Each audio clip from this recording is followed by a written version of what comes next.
this is the work of the Realm Scourge? I'm afraid it is. Do not worry. I shall stop this foul monstrosity. And I will find a way to spirit us back to our original world. Whatever that may take.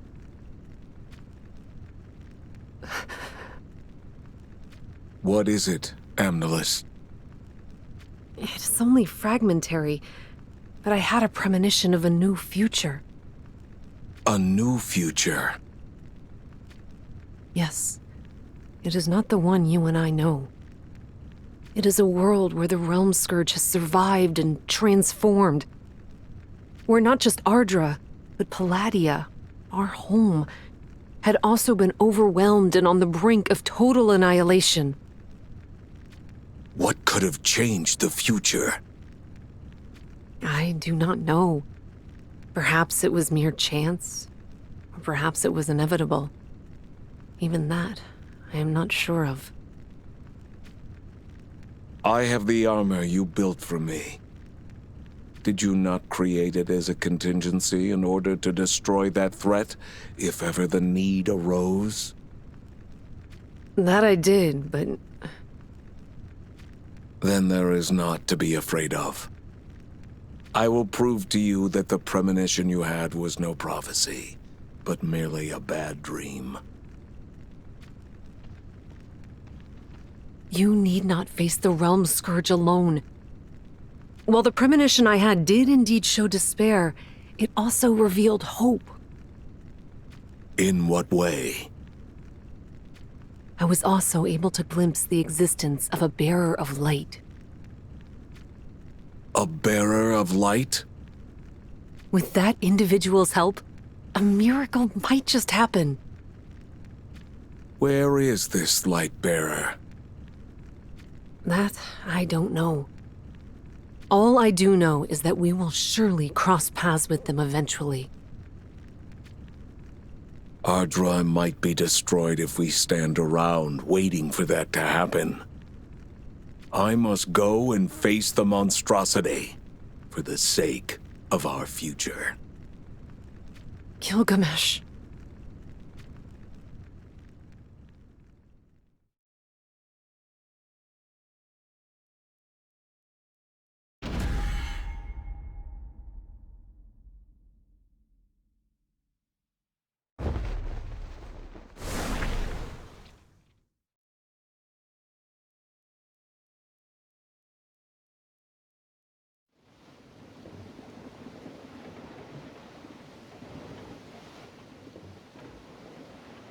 My homeland, Tessera, has finally faded from view. I wonder how Exia fares. When I told her my determination to set forth alone on this missionary journey, she left, disappearing into the rain. Ah, yes. It was also in the rain of the night from whence Exia suddenly appeared before me, nigh on 2 years ago. Is something the matter? Do you need to ask? Look for yourself. The sea grows wilder by the minute. You fault me for the weather? If ye hadn't come seeking passage to Ardra, we would never have come to be in this circumstance. You have the wrong of it. It was not I, but the Supreme Pontiff who decided this mission. If you ignore his holiest's orders and turn this vessel around, the Church of the Crystal will not be forgiving. Surely you should know that much in the least. Ah, but we have a ways of avoiding such a fate. And what, pray tell, would that be? The youth, upon receiving his long-awaited missionary orders, burned with such keenness that he stood on the bow of our ship, eyes fixed on the horizon. The ship's crew tried to stop him, but he paid no heed, telling us that he wanted to be the first to set eye upon the land of Ardra. As fate would have it, the ship encountered a tempest. The poor youth was swept away by the fierce waves and was never seen again. What do ye think? Quite the tragic tale, eh? The youth you speak of is... Surely, you cannot intend to throw me into the sea and return to Tessera. Well, such accidents are pretty common on the high seas. Aye, and no one would be the least bit suspicious. Don't take it personally. We're just not ready to die on account of ye. If that is how it must be, I shan't hold back. Ha! The landlubber intends to make things interesting. Let's see just how much faith you have in your own abilities!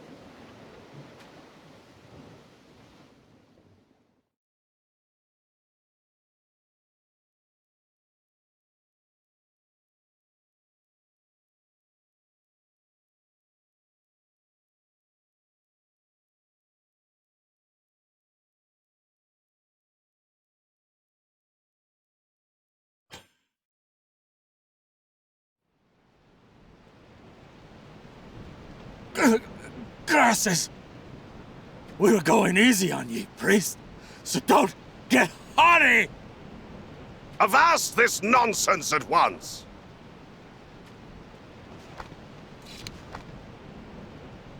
Ye scurvy fools! What are ye all playing at? Captain, sir! At this rate, the ship will surely run right into a storm! Aye. None of us should have to perish on account of this one.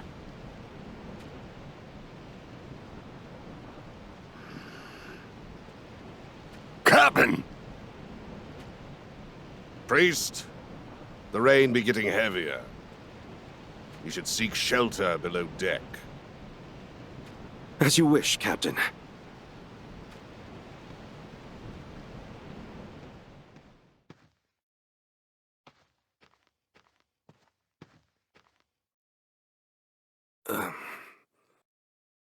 There's some truth in what the crew speaks. If we press on to Ardra in this manner, many a life may be lost. Violent waters lie await between the lands of Tessera and Ardra. That is the very reason why people say that it is nigh impossible to reach Ardra safely. However, if we were to turn back, perhaps the Supreme Pontiff wishes for me to do just that. There are many in the priesthood who see my rising in rank as loathsome. I imagine they fear that I shall one day surpass them. Little do they realize, I was merely following Exia's counsel in my works. Dispatching me on a missionary journey was perhaps the best way of removing me. All the more so to make the destination of my mission the land of Ardra. Many a missionary has been dispatched there, but it appears none have survived the journey across this wild sea. The priesthood would only need a little push to believe I could be the one to sow the seeds of faith in Ardra. It was Nelsis, after all, who competed with me the most to become a prelate. Proposing this scenario to the Supreme Pontiff would not be strange for such a man. You suspected as much, and yet you still set off without me? That voice, it couldn't be. Exia? You look surprised. I feared you had lost all affection for me and had absconded somewhere. Do you think I would ever do such a thing? Oh, Exia. Enough of that now!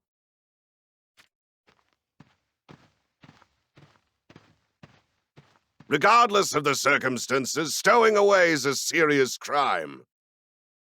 Even a humble priest should know that much.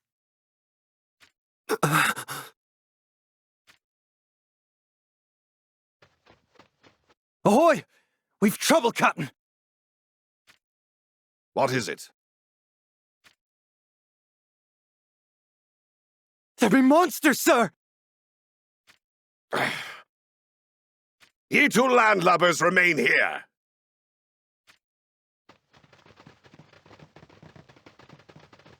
Let's assist them. Do not speak such nonsense. The captain ordered us to remain here. Oh, so you intend to just do everything that man tells you? Well, The crew harbors animosity unto us, but even so, I believe this is a time we should work together. That we may all survive. I guess you are correct. Let us go help.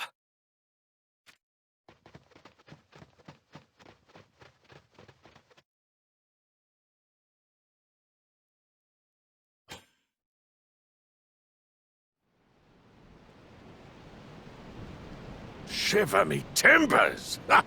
You do well for a priest in a maiden fair. There's never a dull day on the high seas. We merely fight out of sheer desperation. We need this ship intact, that we may complete the crossing to Ardra. I'm sorry, lad, but we can no longer comply with your request. Why must you deny us? Exia and I shall do what we can to assist you. We shall cause no bother unto any of you. It is out of my hands, lad. You mean your crew refuses to proceed? They might seem a bunch of rapscallions or scurvy fools to ye. And that they may be, but so long as they're on my ship, those swabs be my family. Returning them home safe and sound is my highest priority. Then, you intend to throw us overboard? I am not as heartless to make shark bait out of ye. Then, We've got a longboat for you to use. you cannot be serious! Casting us adrift in a tiny boat in such raging waters? You have my sympathies, lad. But it has already been decided. It shall suffice. What do you mean, Exia? It is practically suicide. I had a premonition. You saw our future? I did. But how does that help? It was only fleeting, but it was clear. An image of you, standing proudly in a grand cathedral. You believe that cathedral to be of my creation? Does it beggar belief? No, it does not. I have made it this far because of you, Exia. So, I believe, with not a shadow of a doubt. We shan't be defeated by monsters like these. We shall open the portal to that future, together. That we shall.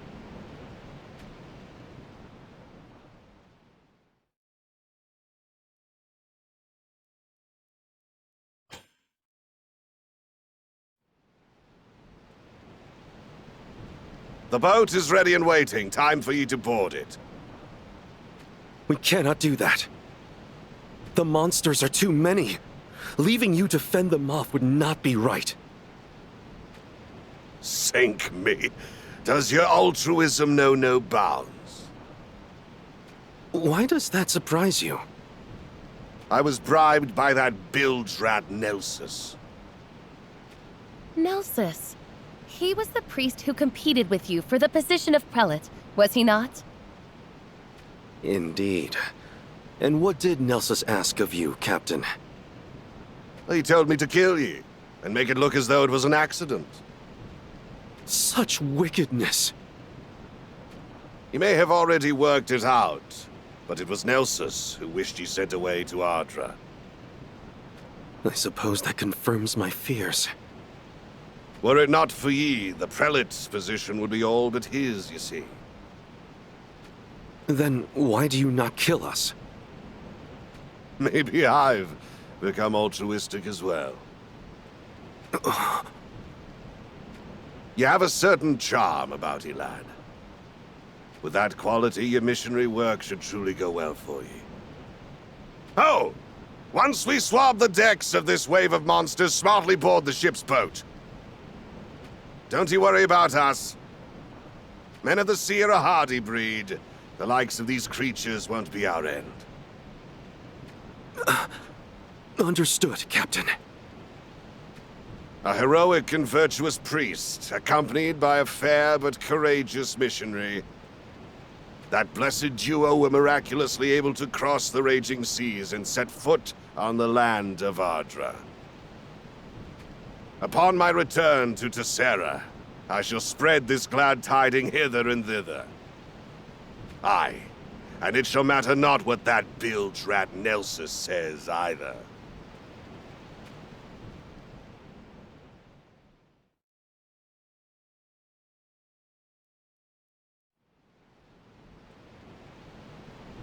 There's no sign of any more monsters.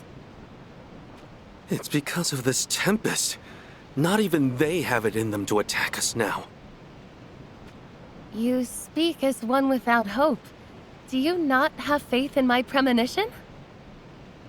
Oh, that I could keep faith. Were it not for this fearful storm. You are not ready to face death? Or is it that you don't wish to do so together? Huh? Nelsus knew about me. Then that means... his pretext of sending me alone on this missionary assignment... was with the aim of making me his own. He schemed to use my power of prophecy in order to secure his standing within the church. No deed is beneath that man. That was why I stowed away on the ship. I thought, if I were to die, I would rather it was with you. I am dearly sorry. For I fear I do not have the capability to save you. Oh, but you do. You are the bearer of light, the one that guided me this far, and the one that shall continue to guide me from here on after.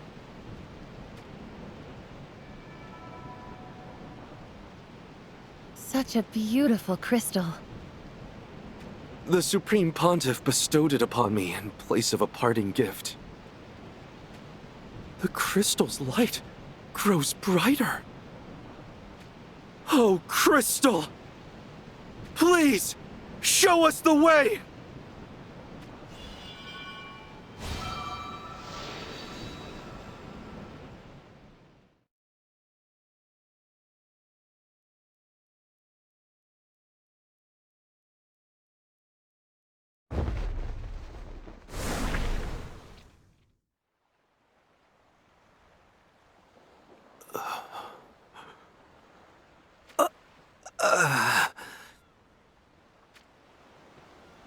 Where am I? I am alive. Exia! Exia, wake up! Sottily? Oh, Exia! What is this place? Ardra, most likely. So we made it? Indeed. We can begin our missionary work at last. Then we must build a church, greater than any in Tessera. Huh? Eventually, I guess we shall.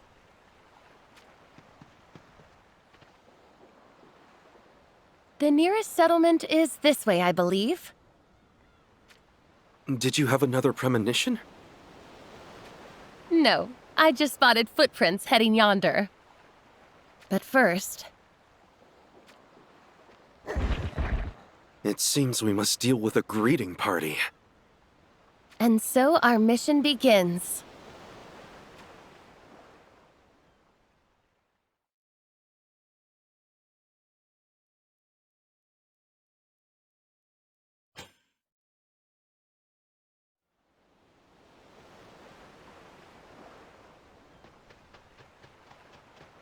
You two look as though you need a hand. Who are you? The name's Quill. Fear not, I'm by your side now. Come on, foul beasts! Come and get it!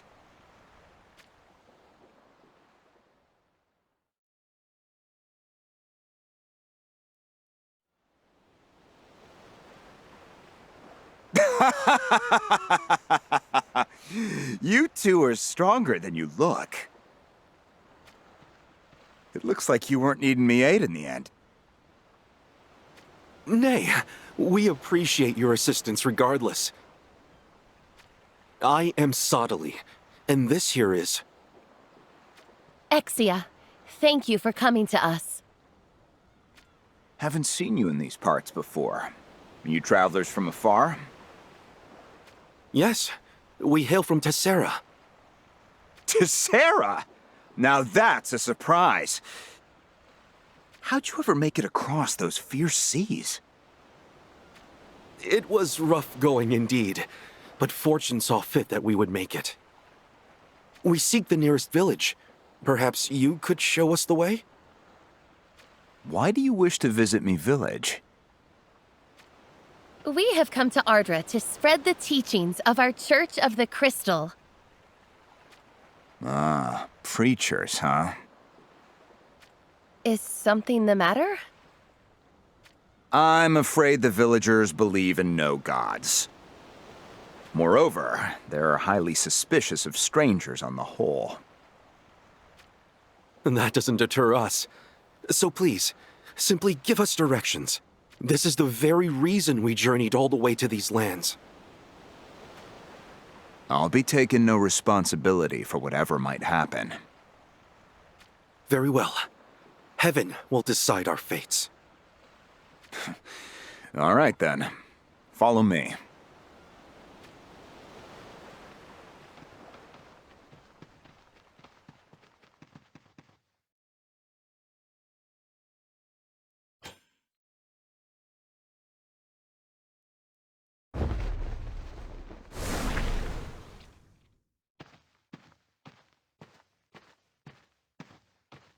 This be me village. What are you playing at, Quill? Bringing strangers into our village like this. Do not blame Quill. We all but forced him to lead us here. And who the hell are you then? You have naught to fear from us.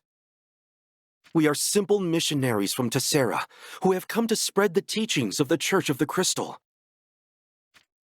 From Tessera, you say? Indeed.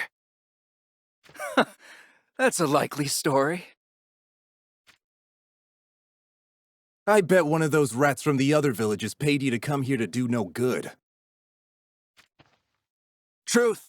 Those dastards would have no qualms using strangers to uncover our village's secrets. We are newly arrived in Ardra. We know not of what you speak. Seize them!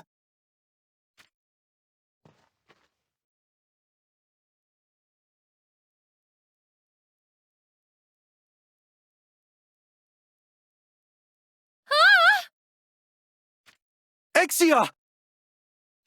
You shouldn't have gone easy on us. This is what you get!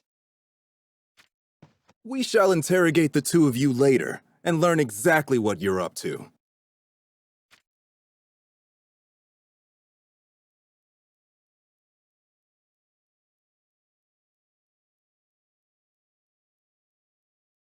Being taken captive was not how I envisioned our mission to proceed. There was little else we could do. We could not have fought the villagers with our full might lest we injure or kill them. That's true.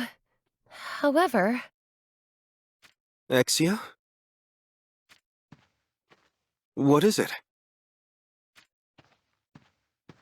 I heard a scream. Fire? We need to get out of here!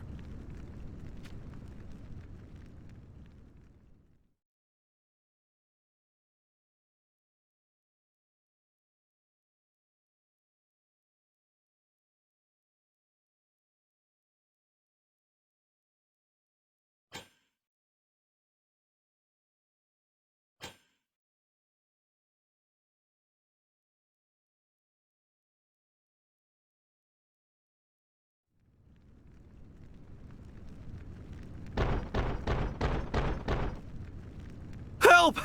Is anyone out there? Subtly.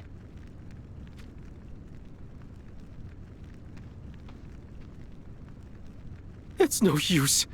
The portal is too sturdy to break. I'm sorry. I never wished for you to get caught up in any of this. Why do you abandon hope so readily?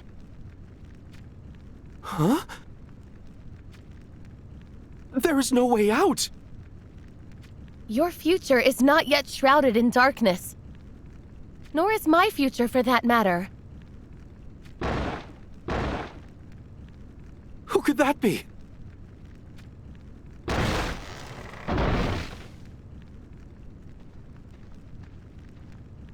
Quill!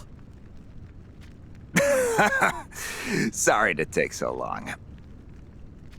How were you able to break through this sturdy portal with such ease? 'Tis all thanks to this. To keep the monsters at bay, I've been trying me hand as a weaponsmith, you see.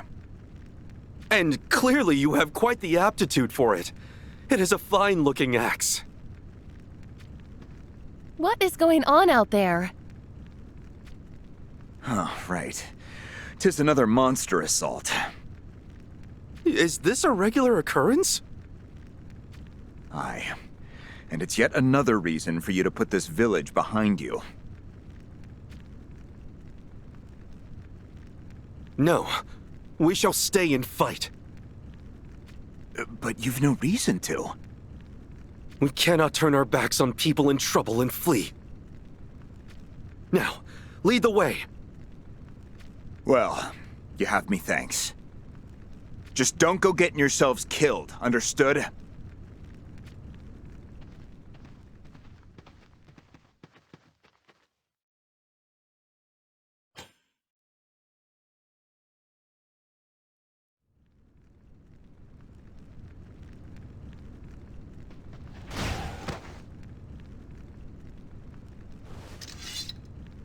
Foul beast! I shall deal with you!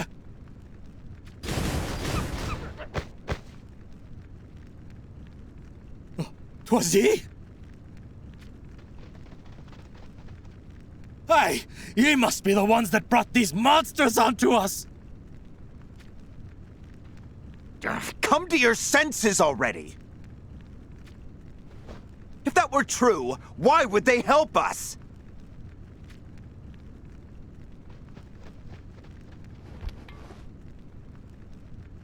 What are ye up to? There's more coming.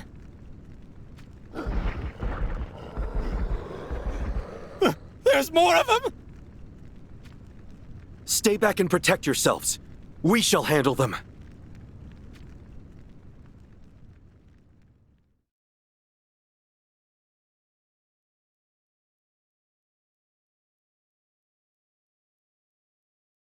You see what I mean? We're sorry. We were too quick to judge. No harm done. We are simply glad that this misunderstanding has been resolved. Even so. I'm sorry, but something important has occurred. Another one of your premonitions? Yes, that's right. I saw people crying out for help in what appeared to be a coal mine or some such place. How can you know of that? So, you know of what Exia speaks? When the monsters attack, we have the other villagers take shelter. But that abandoned mine has always been a secret known only to the people of this village. Ah, so this is what makes you the messengers for the divine. You say they are divine messengers? That I do. Then they truly did travel across the sea from Tessera? Yes. We did so in order to spread the teachings of the Church of the Crystal. I'd heard rumors that there were people across the seas who devoted their life to serving some sort of god. I never imagined that would be true, though. More importantly, right now, we need to hurry to that abandoned mine. I shall go. Me too. No, I don't think that is wise. There is no assurance that this village will remain safe. You think more monsters might attack? We cannot rule out such a possibility. It is the reason I prefer you remained here. I understand. Stay safe. I shall handle matters at the abandoned mine. Please, show me the way.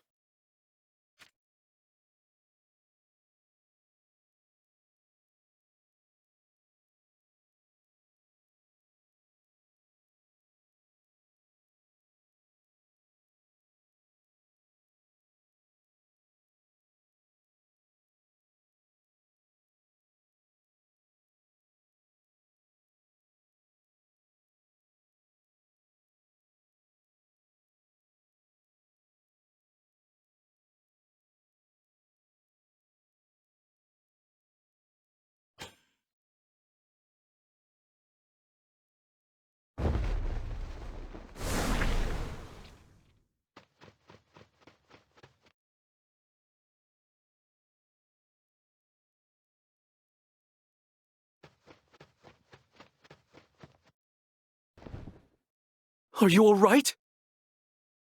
Monsters have made it into the mine! Please! You must help the villagers inside! Of course. I shall see to them.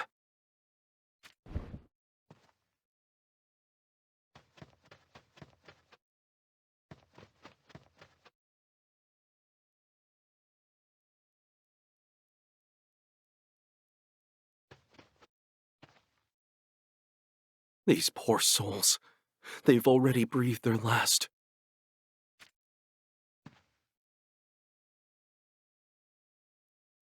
May you rest in peace.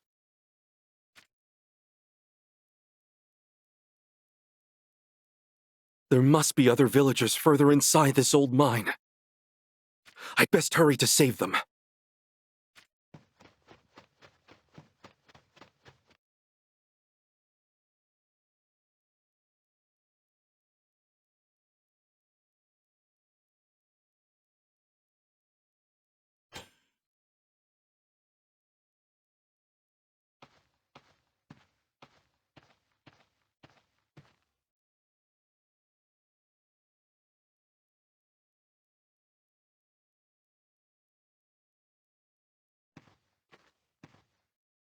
A scream? It came from deeper within.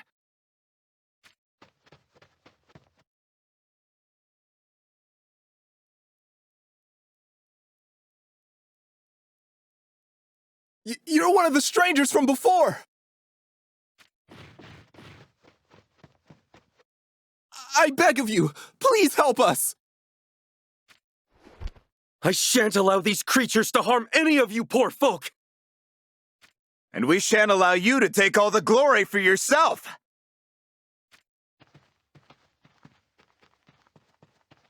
What are you doing here? The village is safe for now. How do you know it's safe? Because we went and cleared out all the other monsters in the area. Oh. Exia here's a strong one. I see. Hopefully this will be the last of them.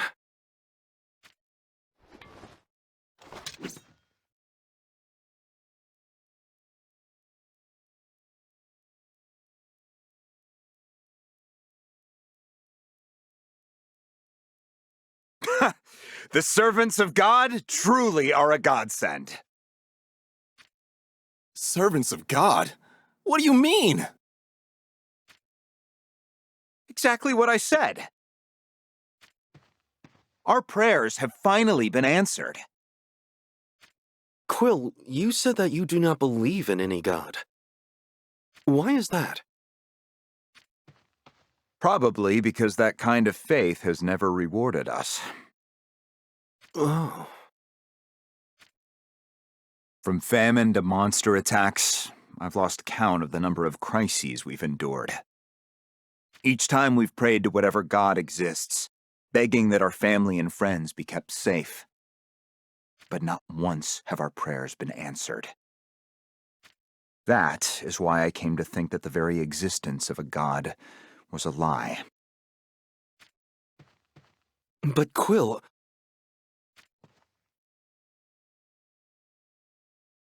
Who can fault us?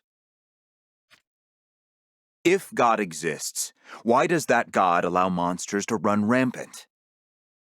And why does that God turn a blind eye when bandits raid our village?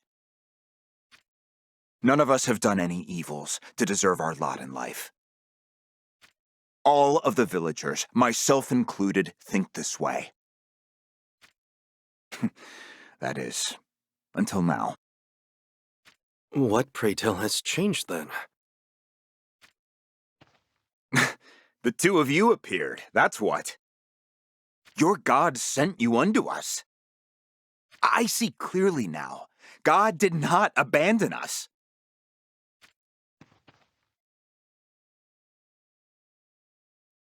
It seems your zeal has affected the villagers. So it does. Well, let us head back to the village.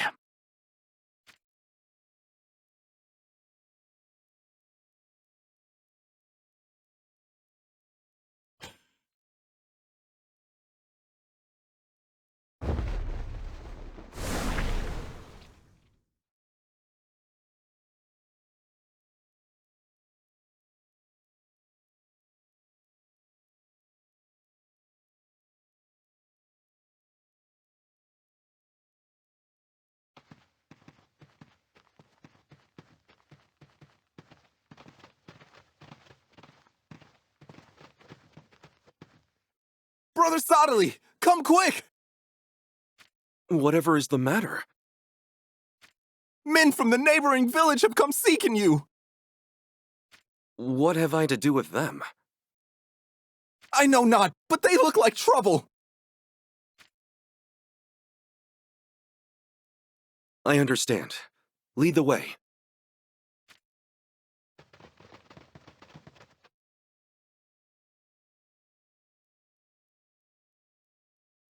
So you be the man who camest from across the sea? Indeed. My name is Sodley. I have traveled far, from a land called Tessera, to spread the word of God here in Ardra. You claim a god exists? That is the belief I hold, yes. And I would very much like it if you too could come to share that belief. Stand back, Hexia. No, I've not reason to back down. What do you mean? The people of the village spoke of this.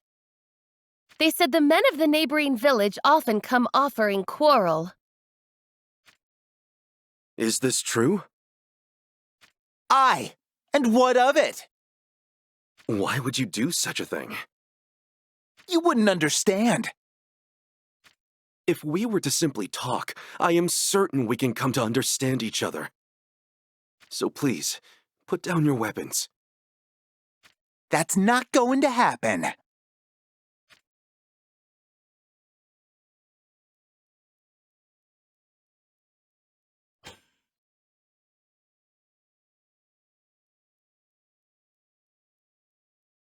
What is the meaning of this? It is clear by the way you fight that you did not come here to claim lives. We're sorry. We didn't mean for things to go this far. What? We're of the same mind as the folk here. There's not to be achieved by constant feuding. Oh. We actually came here to help when we heard this village had come under attack by monsters. But then... You did not know Sodali was here. We heard this village's folk talk of him so highly. So we wanted to see for ourselves what kind of a man this messenger of God is. And that is why you challenged Sodali to a battle? Apologies. 'Twas the only way we knew how. I am not more than a simple missionary. Nay, you are much more than that. We had long thought about leaving our homeland to live in some other place. But now that you are here, well... Then why don't you join us here? That'd be nice. We truly wish to change. Please, share with us the teachings of God. We'll abandon our selfish ways and cooperate with the folk of this village. You'd be most welcome. You are most gracious, my lord. Then let us begin by helping you with the construction of that church of yours.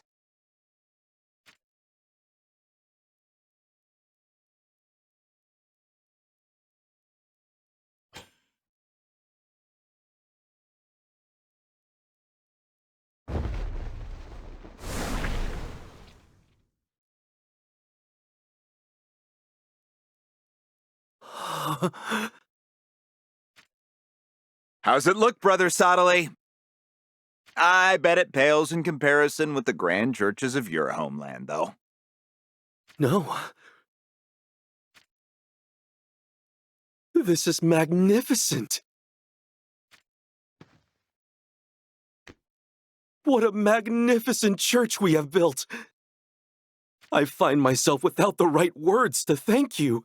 You have my deepest appreciations. 'Tis too early to be so surprised. Wait till you see inside.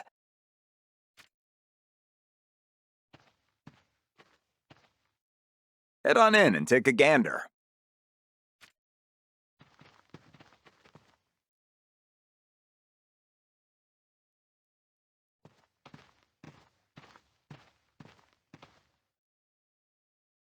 Look here.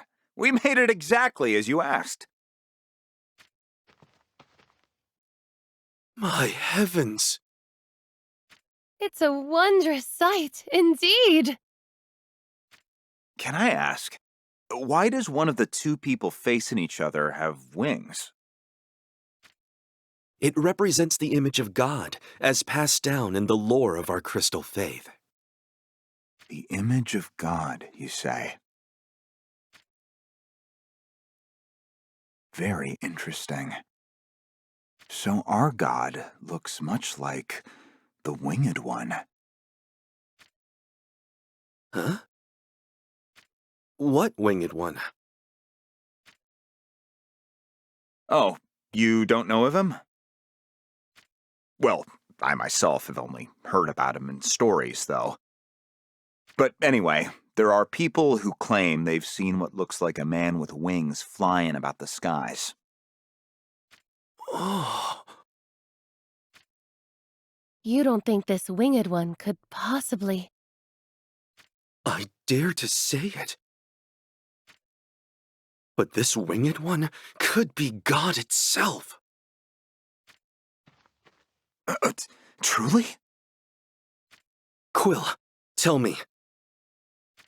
How can one find this winged one? He's been spotted flying towards the mountains in the northwest on several occasions. The mountains in the northwest. I must go there. I need to investigate this for myself. Must it be immediately? No one in Tessera has actually seen God manifest in physical form. Not even the Supreme Pontiff himself. So, if you can find this winged one, I shall have the honor of being the first person in the Church of the Crystal to look upon the actual face of God. Moreover, I could even receive instruction directly from God. what an incredible blessing that would be, Sottily! Especially when we consider my missionary assignment was all but a form of excommunication from the Church into Sarah. In that case, I shall join you. No, not this time. But why? We've only just finished building this church here. We cannot both be absent at a juncture like this. But do not be heavy of heart. I don't expect to find God all that soon. How does that change anything? We've only been in Ardra for a short while. I expect I shall need to divide the journey into short expeditions and expand the search area gradually. Therefore, I do not intend to be away from the church for that long a time. I see. Great. I shall prepare to set out at once then.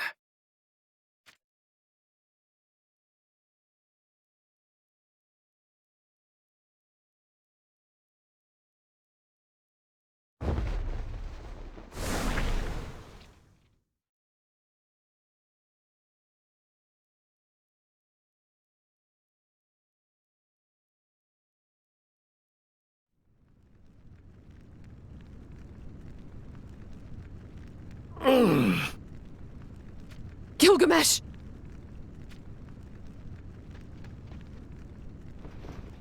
Stay strong! Where is the Realm Scourge now? I was barely able to seal it away in that cavern beneath us. I see. I am sorry I had to put you through that. Not at all. You were the one who put your life on the line to draw it here. Despite having this armor you crafted for me, I was unable to defeat it in the end. You said you have sealed the Realm Scourge away. How long do you think your seal can hold? I wish I could say so long as I live. But there are too many uncertain variables. Does that have anything to do with what you said about the future having been changed? It is possible. In that case, we cannot afford to place our hope in a chance meeting with this bearer of light. Not when we have no way of knowing when they shall present themselves. Fortunately, we both have the anti-aging factor embedded within us. Yet, be that as it may, we might have to spend a considerable amount of time here. It could be years, decades, or even centuries. That is true. It certainly won't be a quiet or peaceful time for us either. For we have much to achieve in the meantime.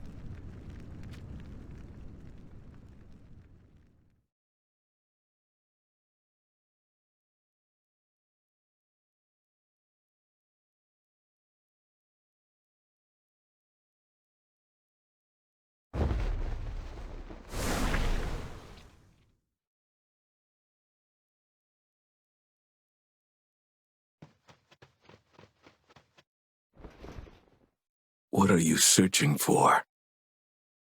A crystal. A crystal. For what purpose would you need that? Found it.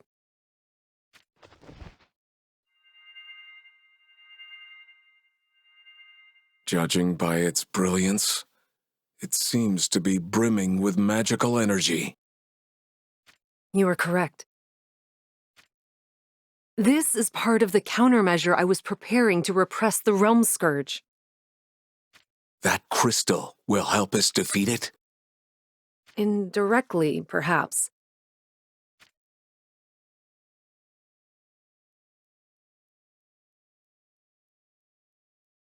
If we keep digging in this rubble, we will eventually find another device.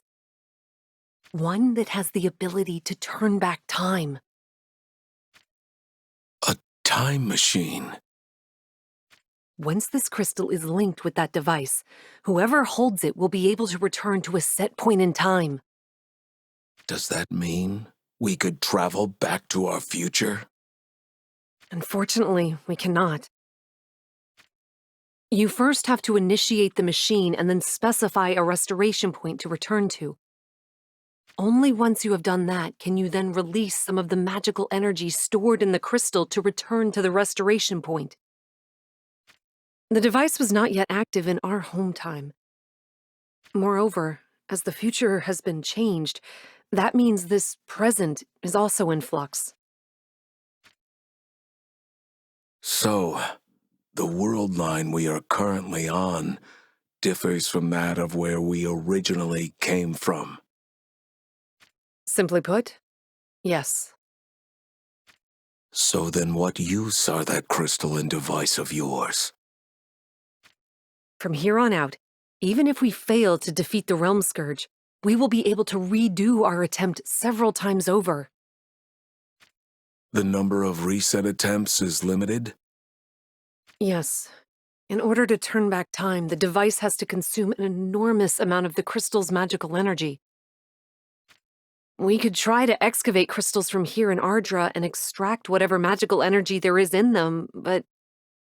That would require significant labor. Moreover, according to my preliminary survey, there's not that great a reserve of crystals to begin with. Meaning, once we use up all the magical energy in that crystal, we likely won't be able to return in time anymore. How many attempts do you estimate we have? The energy consumed with each use changes depending on the amount of time traveled, so I cannot be certain. But it's probably safer to assume it won't be that many. Anyway, I'll keep digging in this rubble in order to find the device and link this crystal to it. Hopefully it won't take that long to uncover. Do you care to help? Of course. Once we are done, I shall set out to bestow the rings upon the inhabitants of this continent. The ones that enable the wearers to call forth visions? If we can gain the cooperation of the people of this land, then the day we defeat the Realm Scourge might be upon us sooner. Be careful, though. In this present Ardra, you are a stranger of unknown origin. Let's just say it is unlikely you will be welcomed with open arms. I shall keep that in mind.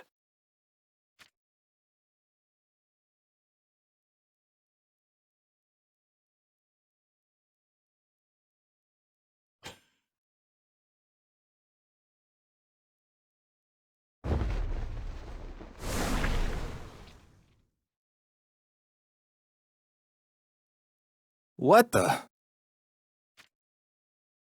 Huh?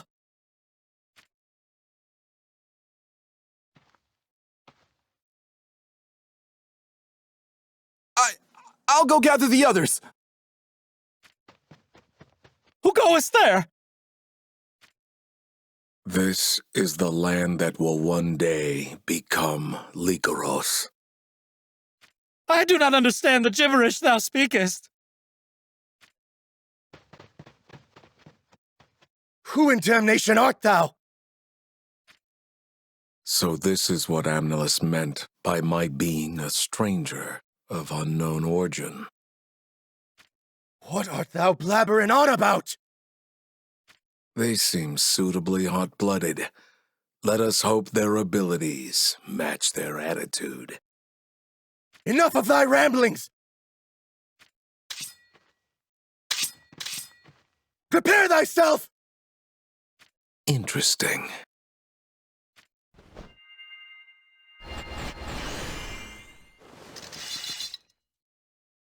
What witchery is this? Whence did they appear? Let me test the strength you possess.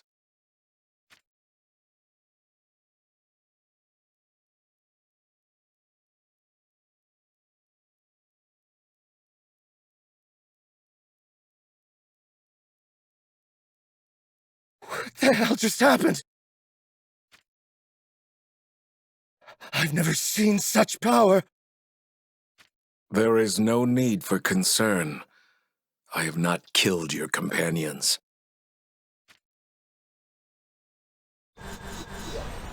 I heard the men of this village are the strongest in all of Ardra. Do you not wish for even more power? Power? Of what power dost thou speak? The warriors I called forth. They are an example of what are called visions. If you wish it, I shall impart to you a ring that summons such visions. Verily? Yes, but there is one condition. And what condition is that? You must unify all of Ardra. And once you have done that, I want you to lend your full might to my cause. That's it? That is all I ask.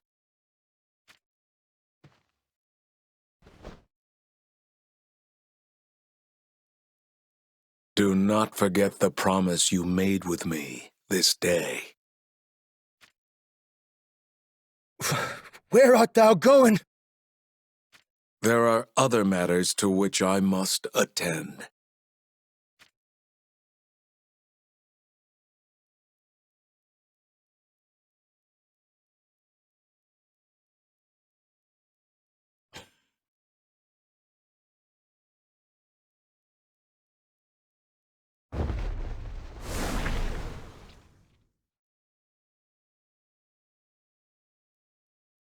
This is the land that will one day be called Horn.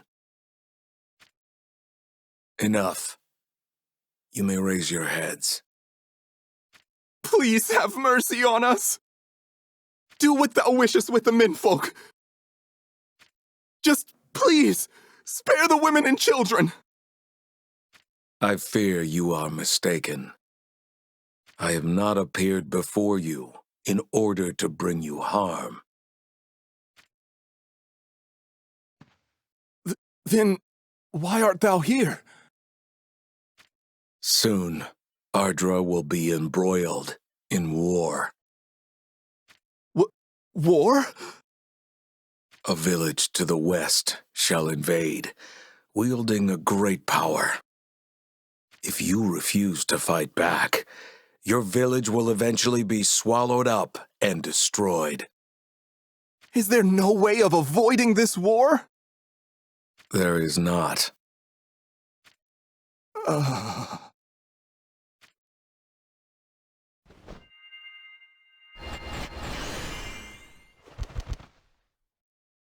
What are those? Gather your most capable fighters here. Be quick.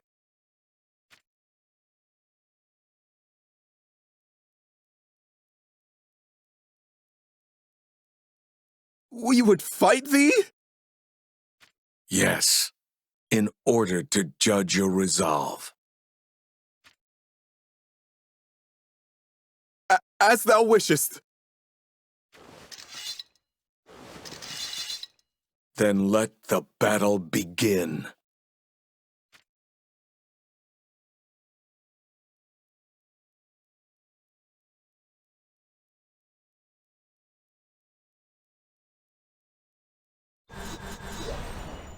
I see you are quite skilled. We are glad thou art satisfied. Here, I bestow this unto you.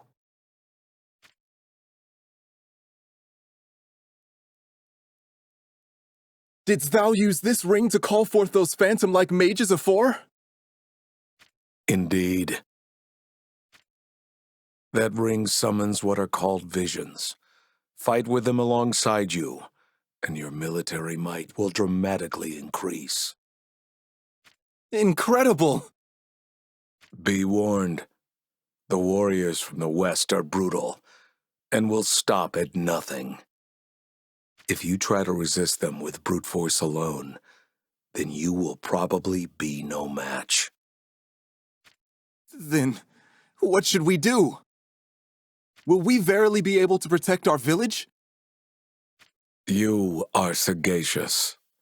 Utilize your wisdom to oppose them. Understood, my lord. Use the power of that ring to unite the whole of Ardra. After you have done so, I wish for you to lend me your full might. We shall gladly do so for the sake of peace in Ardra.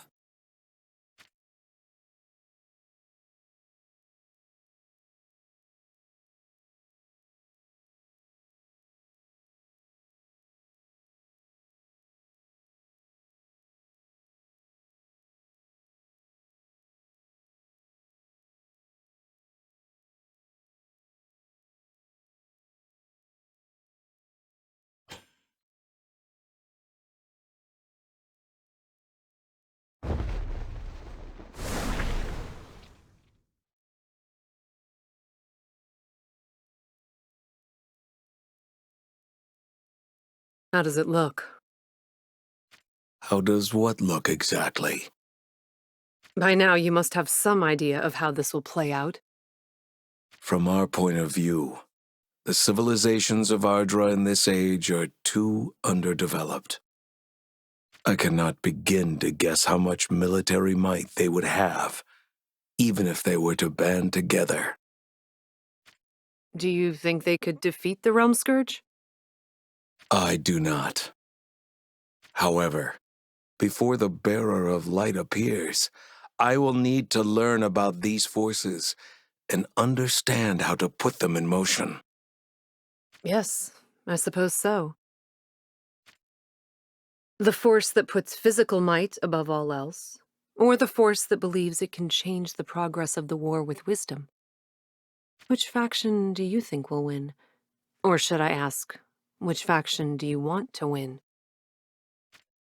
Have you not been able to divine that result from your premonitions? My premonitions do not come at my command. I see them when I least expect them. Fair enough. I shall not throw my support behind either force. It will achieve nothing to look after one side and help them win. First, we must understand how each force fights and the ways in which they live. That is my way of thinking.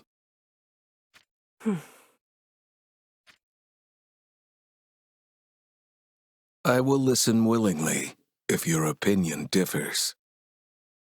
No, I don't have any objections to your plan. It's just... Just what?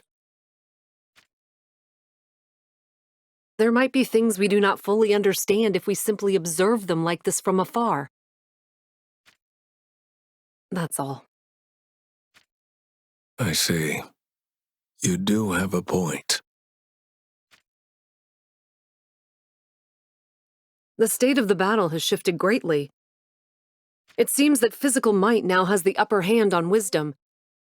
It's only a matter of time before they claim wisdom's ring, and then it will be all but over.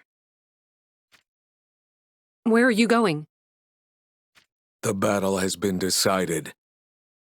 An agreement was made that once they unified Ardra, they would lend me their military might.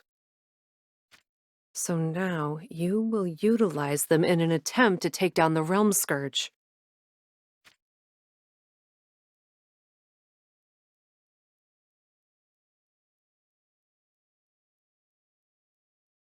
You have defeated the leader of the opposing force. The war should be over. Your enemy has surrendered. Why do you not call a ceasefire, now that you have both rings in hand? Is it not obvious? Until we eliminate all our opposition, we'll never know when they may yet rise up against us. Even if you annex your enemy's lands, killing all their skilled commanders will not enable you to increase your military might as much as you could. We've no need for enemy commanders or their ilk, for so long as I have these rings, we are invincible!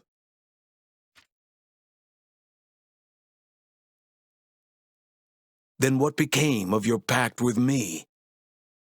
You agreed that once you unified all of Ardra, you would lend me your military might.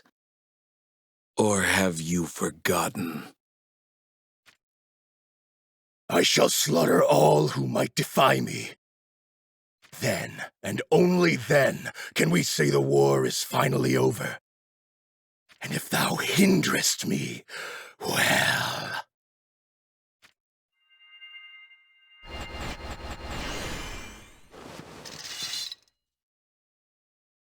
You dare turn your swords toward me? I am the king of Ardra! I shan't be dictated to by the likes of thee!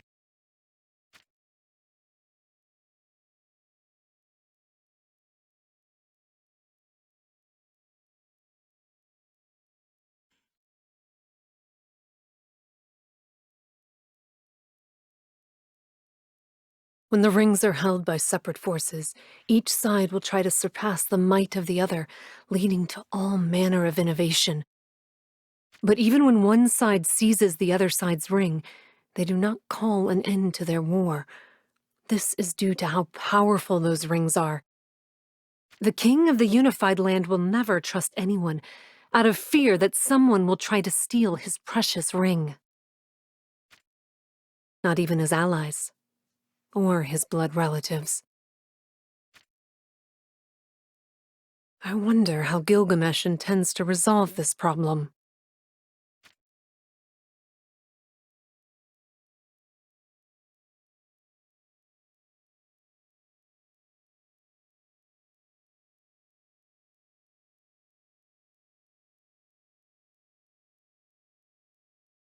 If you renege on your promise to me, then the bloodline of Lycoros will end here and now.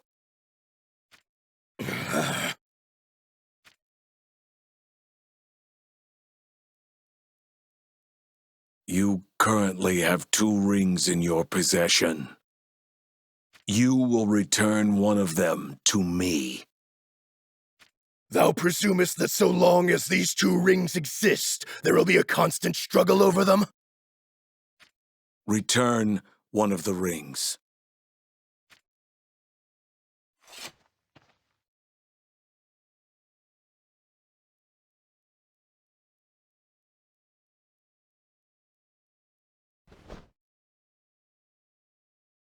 The war is over. You must bring Ardra together as one united force, quickly. For there is a greater enemy you must soon face. Of what enemy dost thou speak? It is a foe like none that you have faced before.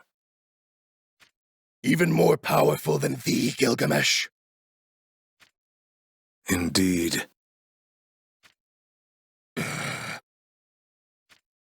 I will be waiting.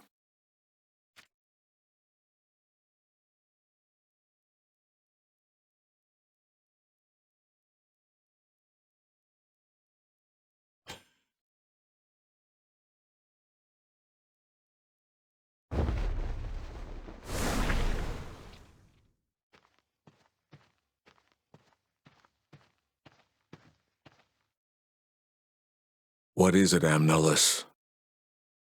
Was it really the right course of action to give the people of Ardra 2 rings? I can't help but wonder about this. And then to go and take one of the rings away from them. How do you judge the results? It seemed like the right approach for learning of their temperament, but... Go on. I hate to say it, but this attempt was a failure. Yes, I already surmised that much. You knew that already? Then why have we come all this way to Lycoros? To understand them more intimately. Okay, then. Once you have ascertained all you need to know, then it's time for us to return.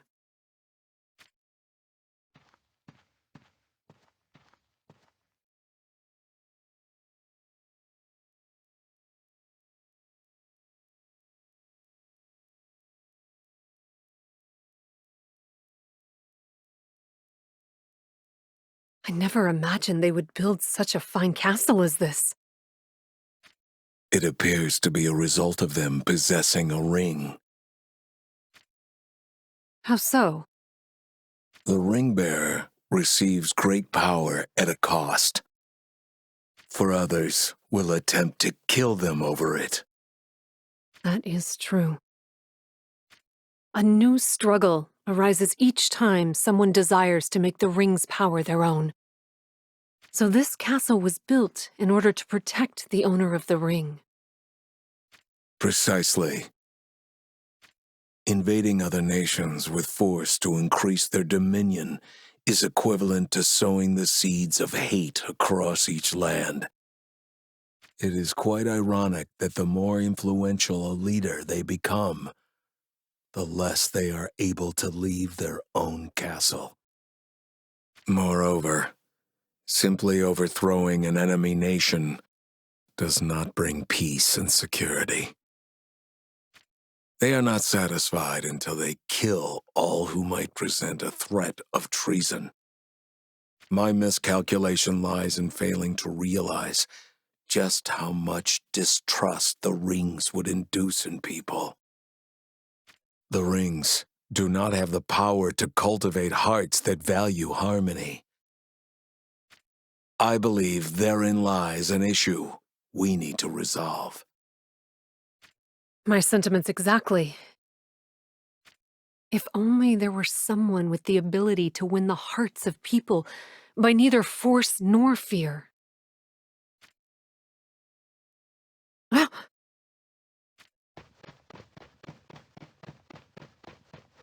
Who might you be?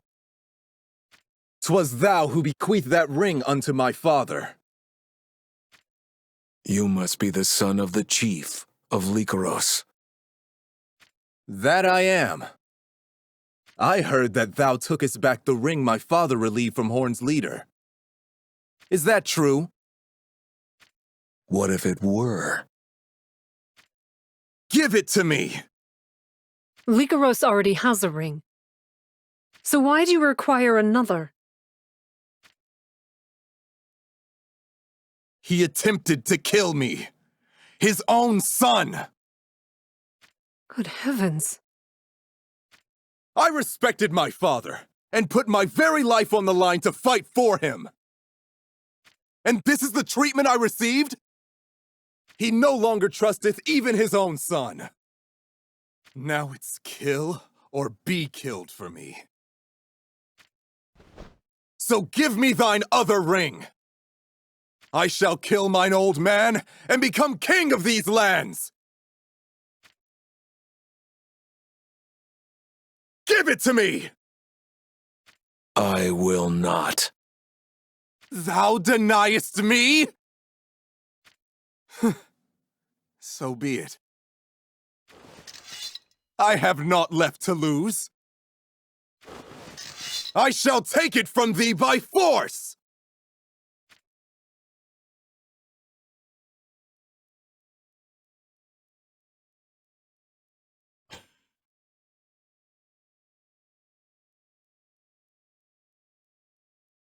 What? How can one be so strong? I beg thy forgiveness! I'm too young to die! Mere moments ago, you said you had nothing to lose. That was then. This be now. Is that what sort of man thou hast become? Father? Pleading for thy life once thou art bested. To think that such a failure is mine own flesh and blood disgusts me to my core. Father, I won't defy thee ever again! I promise! Silence!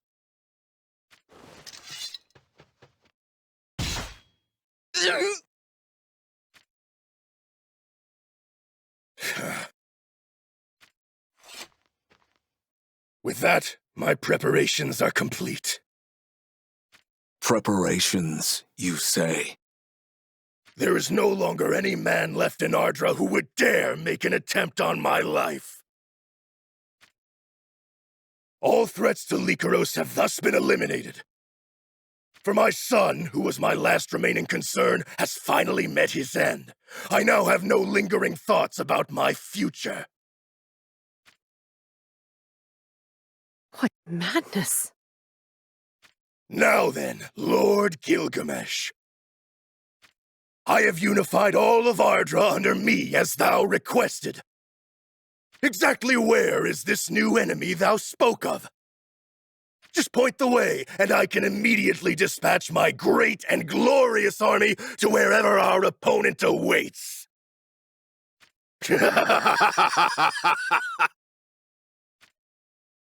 Very well. I shall guide you there. This is a fool's errand, Gilgamesh! I am well aware of that. But what if we were to pit this self-declared king's army against the Realm Scourge? It might serve us well to examine the results. I guess you are right. While they stand no chance of defeating the Realm Scourge, it will at least be interesting to see what they can achieve.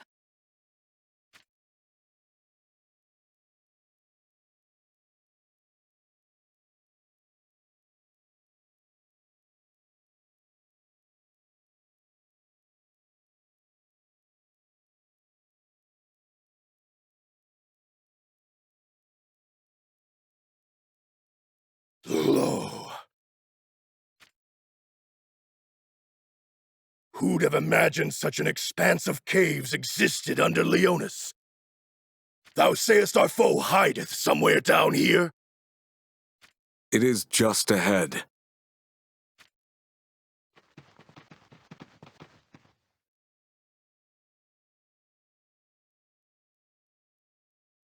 What in damnation?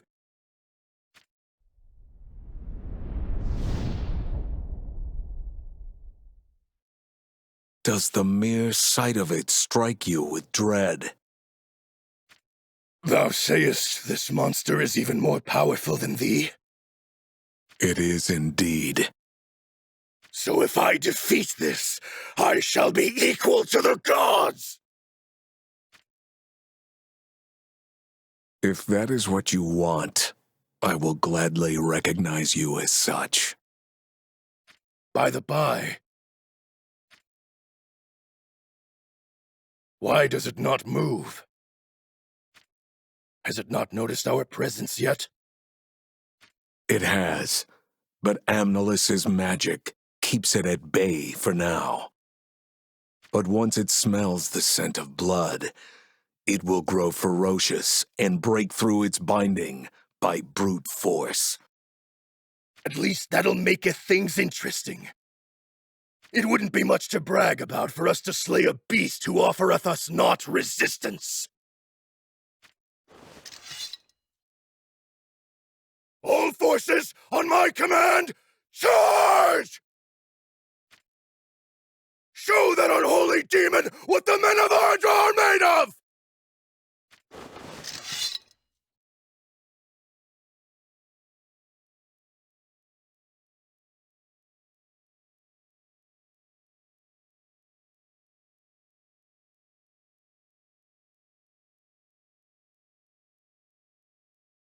They are no match for the frenzied Realm Scourge, which is pretty much what we expected.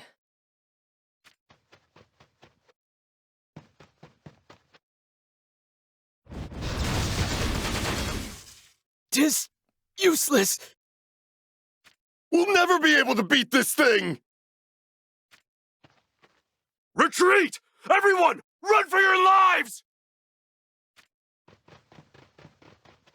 It's over. It would appear that way.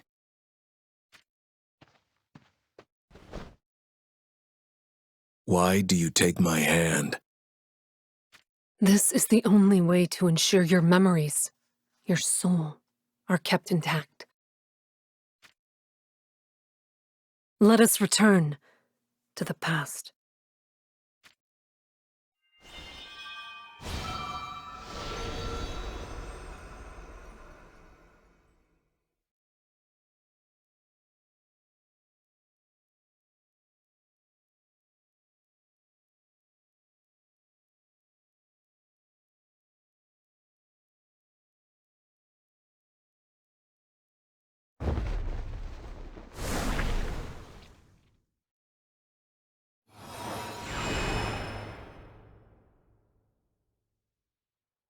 Are we back at the restoration point?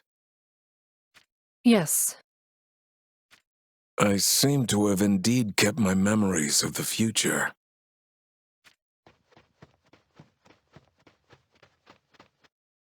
thanks to your help last time, I was able to find this door.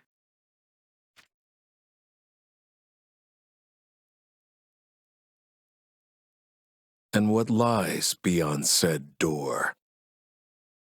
An underground chamber. Come, I'll show you.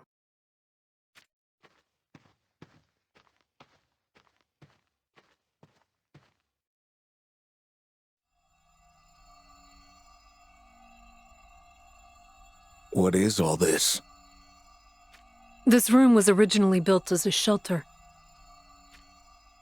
I thought it would be a good place to keep the device out of sight from prying eyes. A wise idea. Answering your earlier query, the reason why we were able to maintain our memories from the future after returning to the past is this.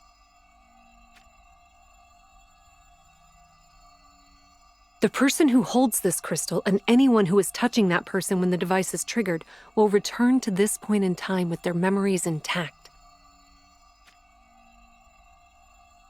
So, anyone else will have no recollection of that future timeline then? Precisely. How much magical energy does your crystal have? Enough. But I know. I do not intend to misuse the energy we have. What we were missing in our first attempt was the mutual respect and the desire to cooperate among our candidates. The ability to win people's hearts and minds and bring them together as one. We need to find a means to that end, or someone who can make that happen for us. yes, maybe that person will turn out to be the very bearer of light we are destined to meet. Then let us hold off entrusting rings to people, and instead focus our efforts on locating that individual. It might take years, if not decades, for them to appear where we can locate them. We need to build a base of operations somewhere secluded from the general populace of Ardra. Yes, I suppose we will be here for some time after all.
So this search also appears to have turned up naught.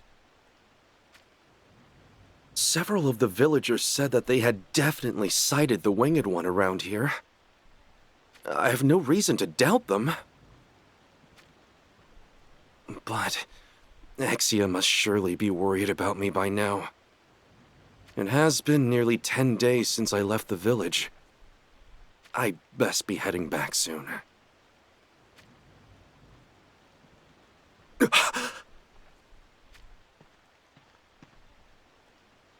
It was but a blur, but I saw it. That was no bird. The form of a man gliding across the sky on spread wings. The stories, they were true. Oh, God! Please wait! Your faithful servant journeys to bask in your presence!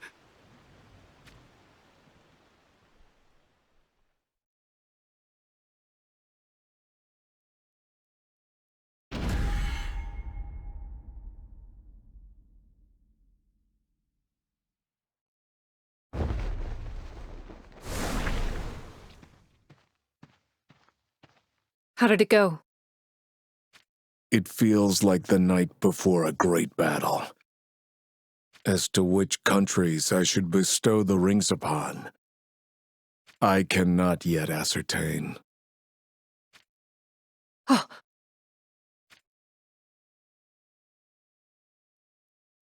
Somebody's coming. I do not sense anything. Is this another one of your premonitions? We are on the summit of a steep and craggy mountain. One does not simply wander upon this place. Perhaps the fates guide them, in which case, it may be our bearer of light. Ah. Are you able to tell whether they are indeed the light bearer or not? I see. A light. It is currently a mere glimmer, peeking over the horizon. But soon it could climb skywards and shine upon the earth. Or it could yet grow fearful of the coming night and sink behind the ridgeline. Which will happen? Nobody can tell. For our fates are ever evolving. So, it is too early to tell whether they will illuminate the world or bring about darkness. I'm afraid so. But the fact that we need his power remains unchanged. In order to defeat the Realm Scourge once and for all. What do you intend to do? I shall first ascertain what kind of power he has.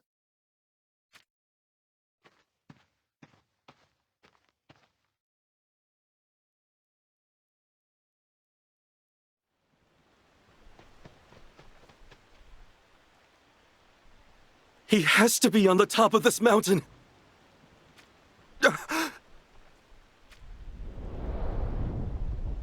Monsters! God, grant me the courage to overcome!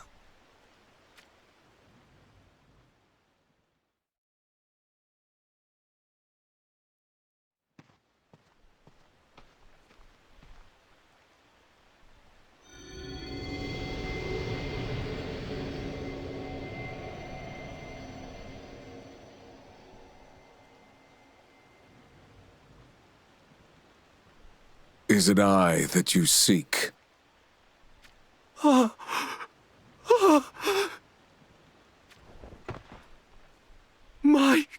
God! I am your humble servant, Sottily. I came here to Ardra to spread your teachings, my lord. We build churches across the land where we gather the people and preach righteousness and harmony, as well as offer gratitude in your name. I see. Then you are indeed the one whom we had been searching for.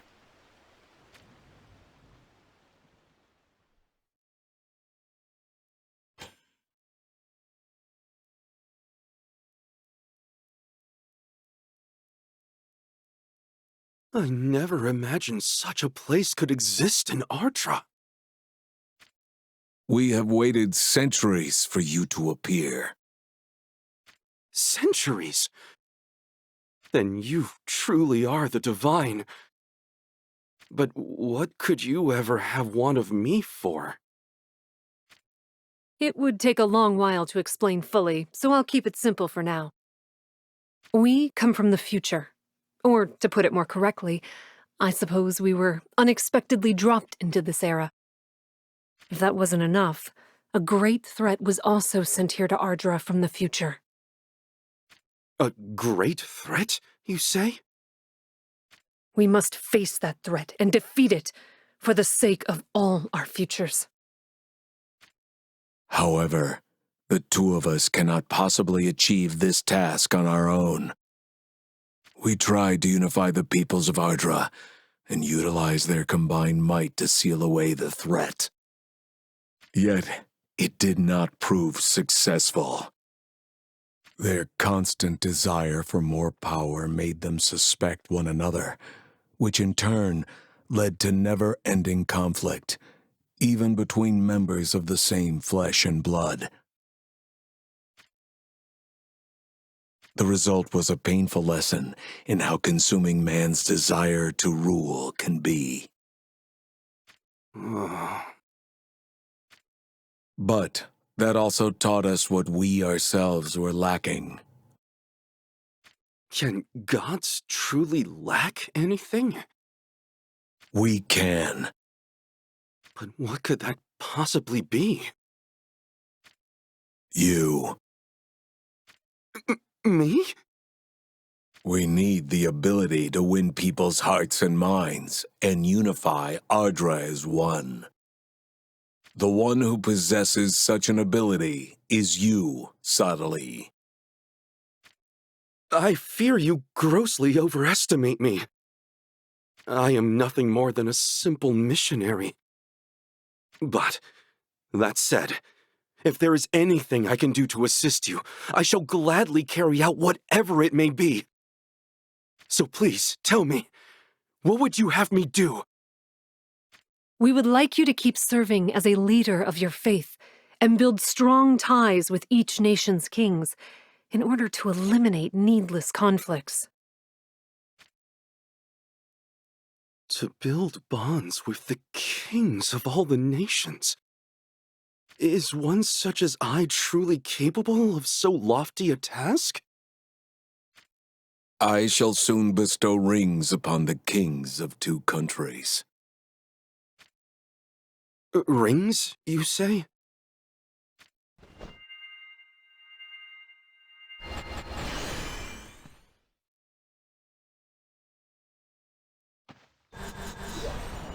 These rings have the power to call forth what stands before you. Visions. They were visions? Which two kingdoms will you bestow the rings upon? Horn and Lycaros. Lycaros, my lord? Your concerns are warranted. The royal family of Lycaros are cruel and ruthless. We once misjudged them and made a grave mistake. Then why would you attempt to give them power again? Ardra's civilizations have matured further since we made that mistake. And moreover, we have you to aid us now.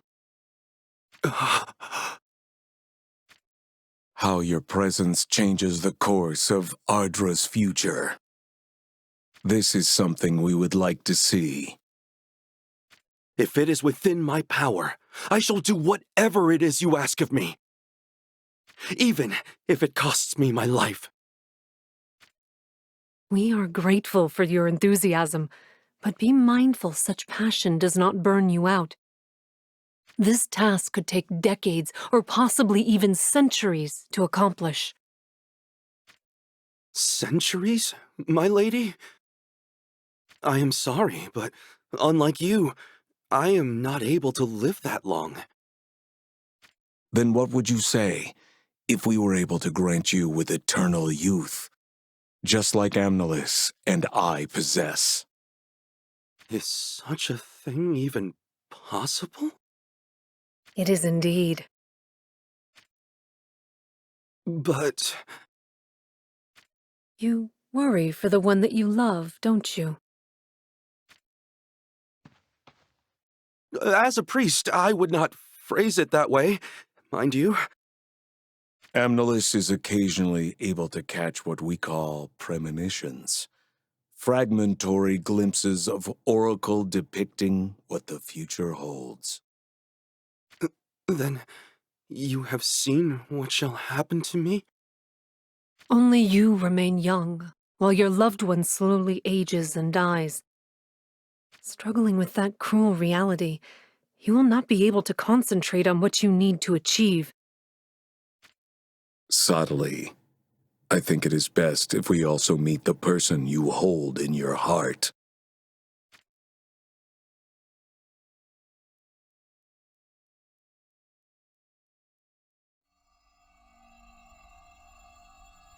I believe I understand. Exia. If this is too great a thing we ask, then please speak your mind.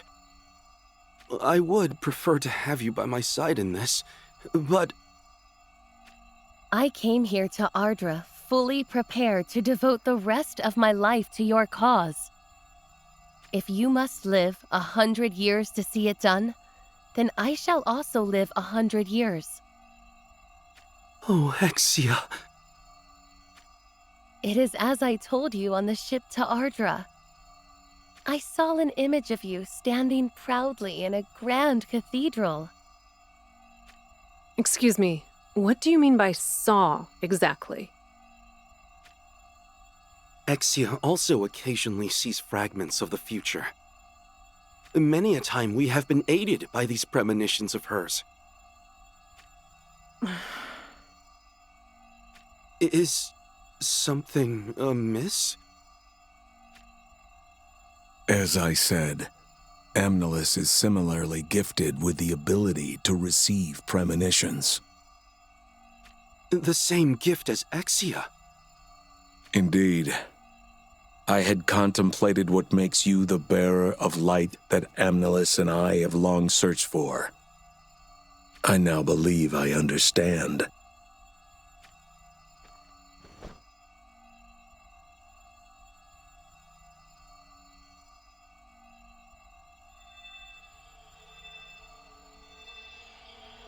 What are these? Bracers that imbue their wearers with anti-aging properties. One for you, and one for Exia. We thank you both for your kindness and this most blessed gift. I give my word. We shall do our best to live up to your expectations. And so we begin. The long battle to open the door to the future.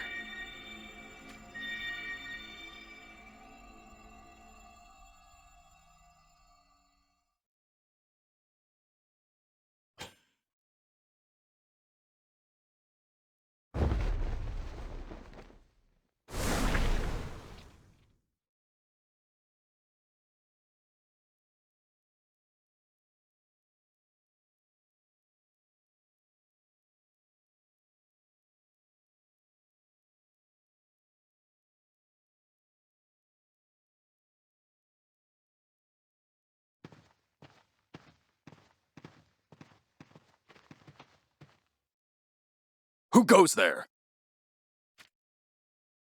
I am Sodali, from the Church of the Crystal. I know you. You're the one in charge of all the churches across the land. Then that makes things easy. May I make a humble request for an audience with your king? For what purpose exactly? Your kingdom is involved in a futile war.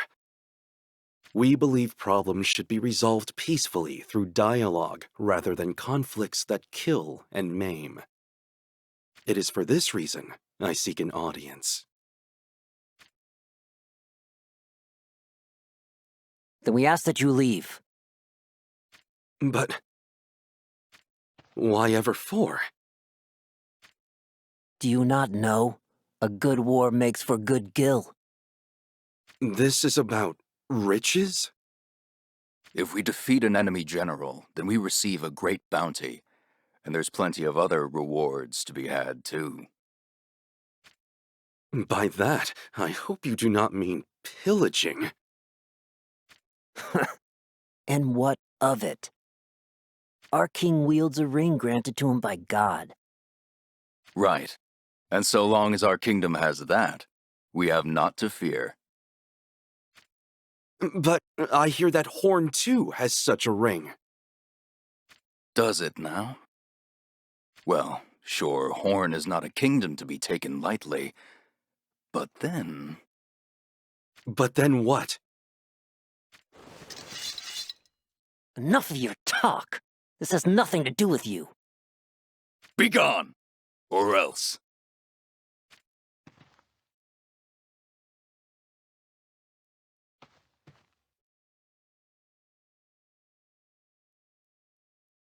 Very well. We shall be on our way.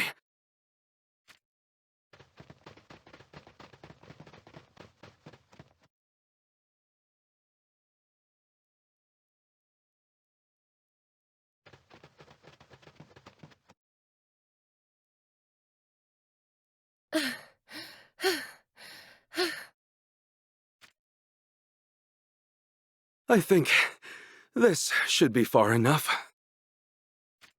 Who might you be?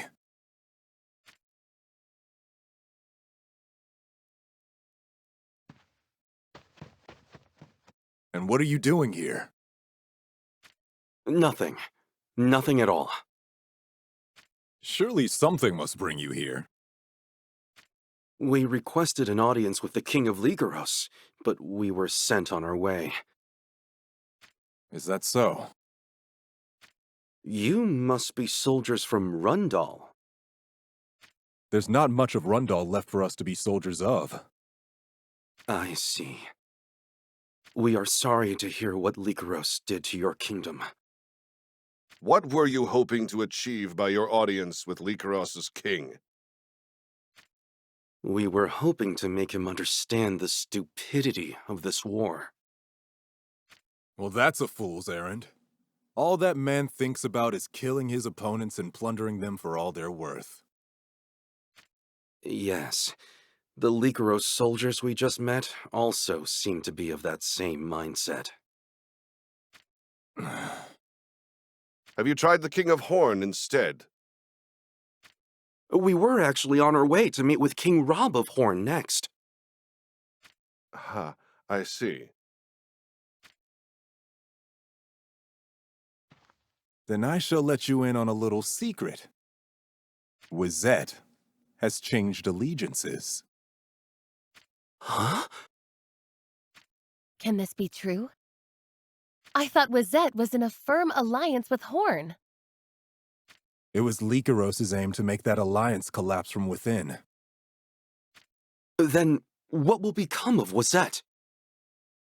I hear they made a pact with Ligeros to split Ardra in two, east and west, and each rule over their respective sides. But I bet neither Ligeros nor Wizette intend to keep their fair share of the bargain. This is certainly weighty news. But why are you telling us all this? I remember you. You're the one who preaches about God at those churches, aren't you? That would indeed be me. Something makes me feel that maybe, just maybe, you could do good for the state of these lands. Pay me no heed. I wouldn't want for you to put yourself in danger. No, I shall do whatever I can. Thank you for the useful information. We shall make haste for Horn. Indeed. I am sure the King of Horn would be most interested to hear of these tidings. Well, you two take care then. Here's hoping we may have a world without war someday.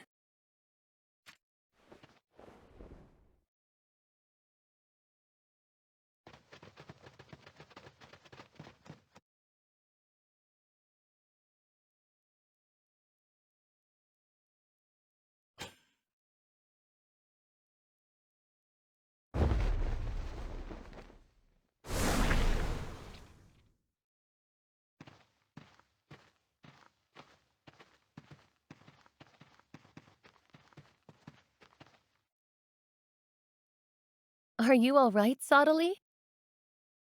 The tyranny of Lycaros continues no matter how many generations come and go. My involvement has not changed a thing. That is not true. You will bring light into this world ruled by chaos. I know it.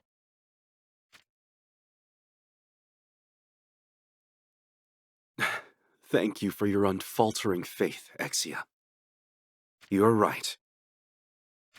It's not just the common folk. Even those former soldiers of countries ravaged by Lycaros wish for peace. Exactly. And that is why we must press on to Horn. Agreed. Once we inform King Rob of Wazet's betrayal, he will surely lend us his aid. Then the number of people suffering under the tyranny of Lycaros should decrease. That's the spirit. You must have more confidence in yourself. All right then. Let us hurry over to Horn and inform King Rob of these affairs.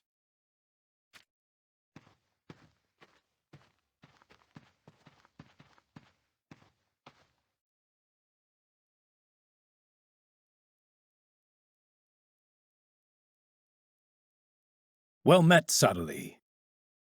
Do you still continue your pilgrimages across the lands preaching respect for righteousness and the need for peace? I do, Your Majesty. As a neutral presence in Ardra, that is but all our humble church can do. Ha ha ha! There is no need for such modesty.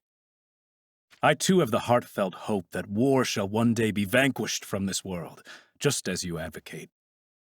I might not be the mightiest of kings, but if there is anything I can do for you, just say the word. You are too kind, Your Majesty. But there is one matter.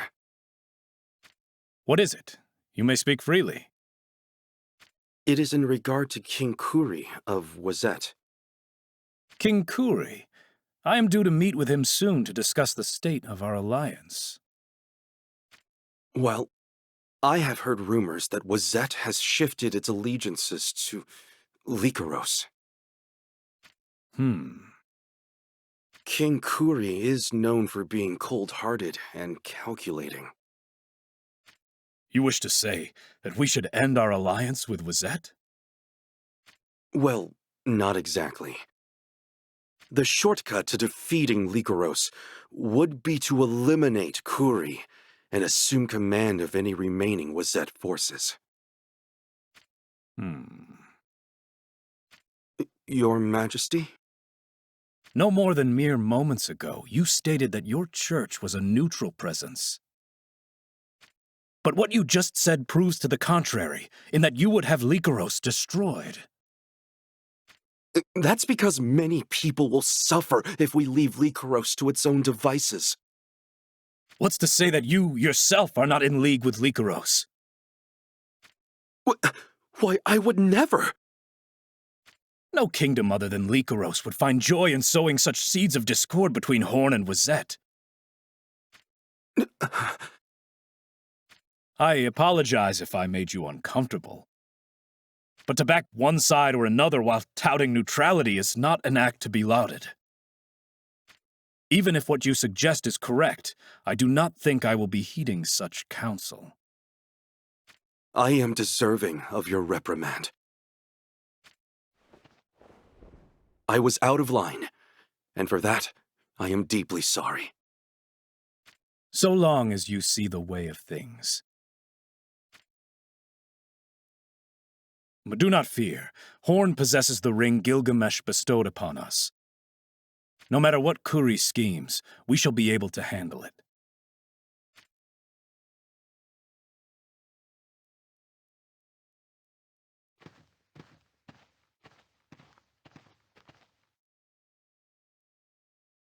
King Rob spoke true and fair, but if we leave Lycaros' tyranny unchecked, Ardra will suffer more than just ongoing turmoil. This land will never stand a chance against the great threat that Gilgamesh spoke of. We are doomed unless something is done. I must live up to the expectations Gilgamesh has for me, no matter the cost.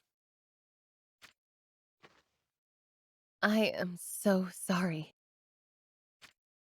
Why do you apologize, Exia? If only I could have one of my premonitions in times like these. Do not blame yourself. You have always been there for me when I've needed you. But I cannot continue to be so dependent on you in my times of need. But I think we should try going to Wazette. to Wazette? Yes. It is time to talk to King Kuri in person. I guess you are right. If Kuri were to know that we are aware of Wazette's betrayal... He might just give up on the idea. Then it is off to Wazette we go.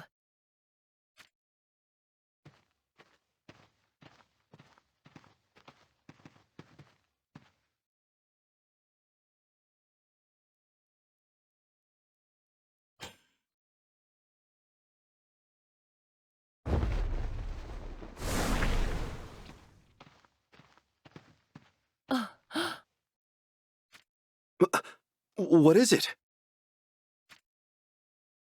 Exia?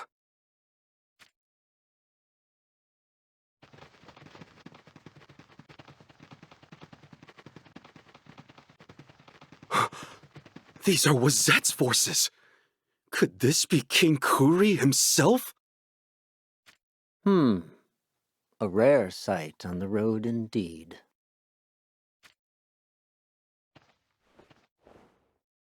It is an honor to finally meet you, Your Majesty. I am Sodali. I know who you are. Be brief with your business. Huh? You want something of me, do you not? Wazette is one of the great kingdoms of Eastern Ardra. Your actions have repercussions on the fates of many citizens. I beg you, for the sake of peace, please refrain from carrying out futile wars. For the sake of peace, you say? Yes, Your Majesty. We shall have peace everlasting once I, Kuri, become the ruler of all of Ardra.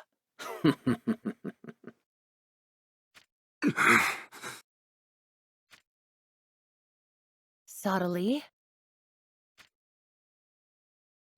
Do you plan to kill King Rob?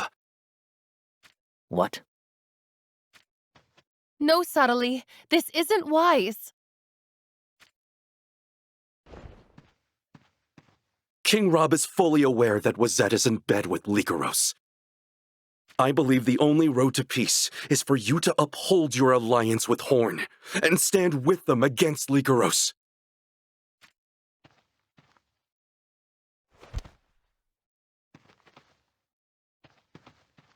Please do not jest in such a way.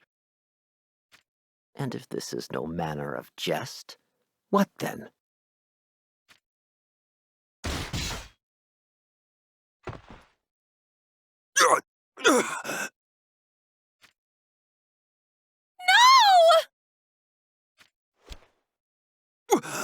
Why would you? Punishment! I know you whispered your words in the ears of Rob. Do not fear, priest, for I shall not finish you off just yet.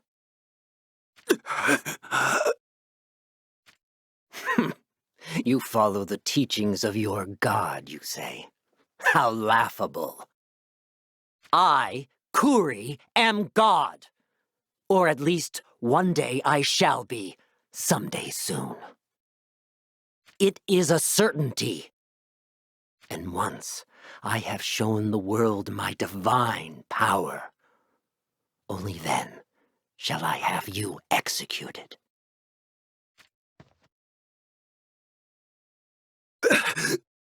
Why do you do this? What is it that makes you so cold-hearted and cruel? Tell me, is there not even a shred of love or compassion for your fellow man left in your heart? If you had come kowtowing at my feet without speaking falsehoods, then even I would have lent you my ear.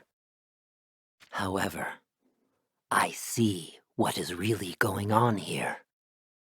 You use your church as cover to collude with the Winged One in a plot to kill me, the Great Kuri! But mark me! I shall slaughter all who oppose me, for that is my way! What is it? A report, Your Majesty. We have received word that Lycoros and Horn have opened hostilities. Earlier than I had expected. I'd better not tarry here any longer. What would you have us do with these two, Your Majesty?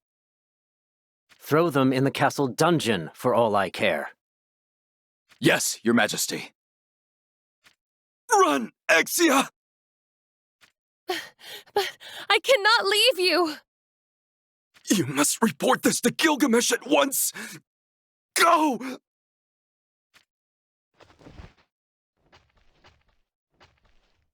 I will come back to save you! Forget about her. As you command.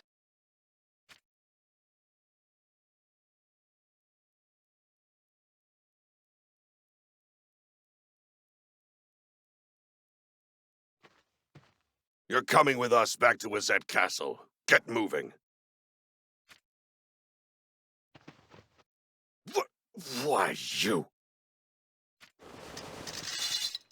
I cannot allow you to imprison me! I must stop these futile wars!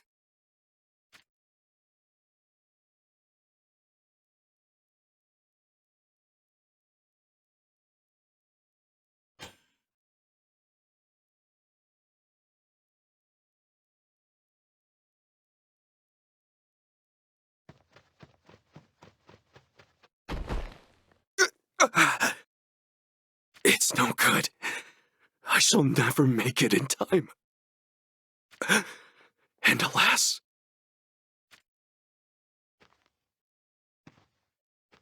I am all but certain King Rob will have met his end at the hands of Kuri by now. It is all my fault. In my eagerness to stop Kuri, I revealed too much to him. Why must it be like this?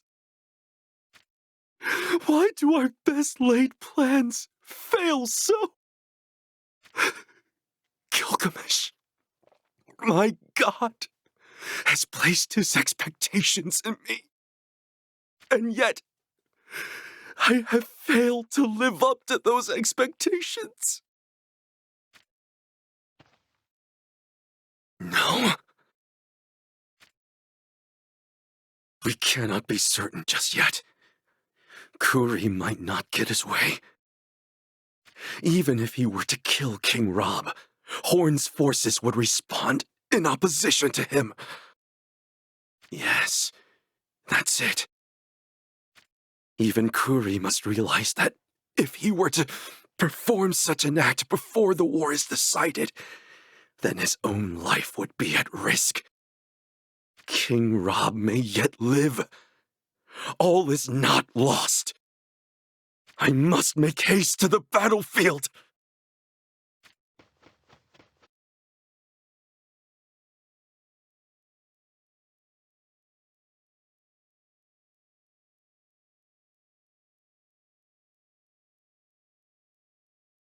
Your king is dead.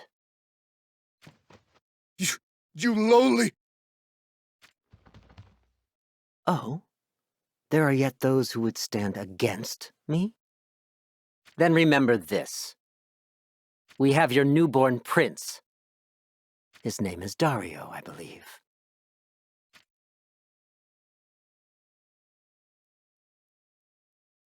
Listen well, soldiers of Horn.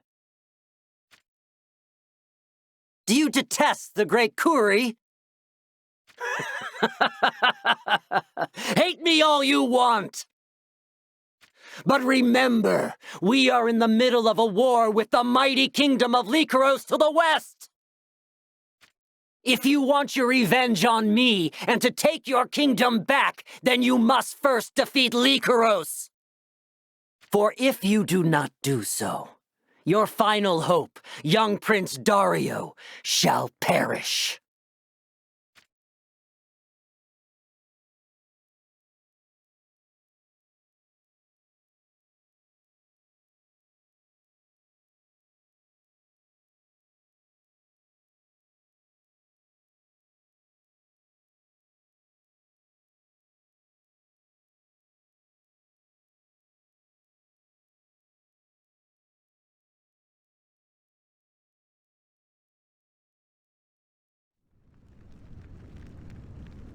We are too late.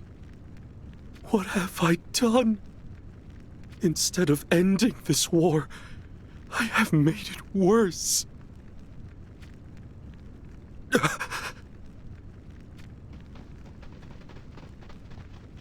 This cannot be good. We've been looking for you, Suddenly. We have orders from King Kuri. Orders to kill you by the most brutal means possible.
Father Sadali, what brings you to our remote village? And what grievous wounds you have! Quickly, let us carry him into the village. We need to tend his wounds immediately. What is wrong?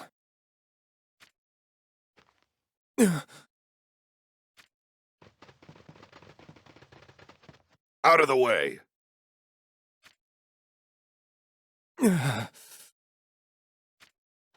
Hand the priest over, if you know what's good for you. Never. You dare defy us?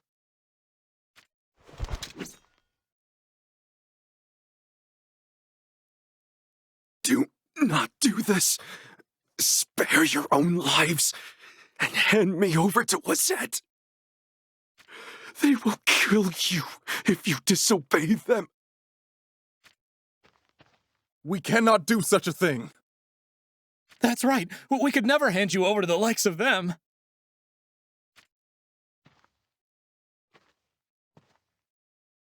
I am whom these soldiers want.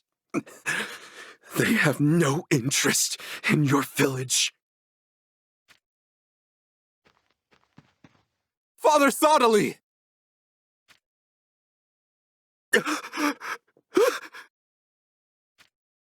No! What? What have you done? Why would you? Why would you do such a terrible thing? Why cannot you be satisfied with just taking my life? Isn't it obvious? You only have yourself to blame for causing us so much trouble. So we are going to make you suffer as much as we can before we put you out of your misery. We shall drag every single villager out here and end their miserable lives right in front of you, nice and slowly. Please, no.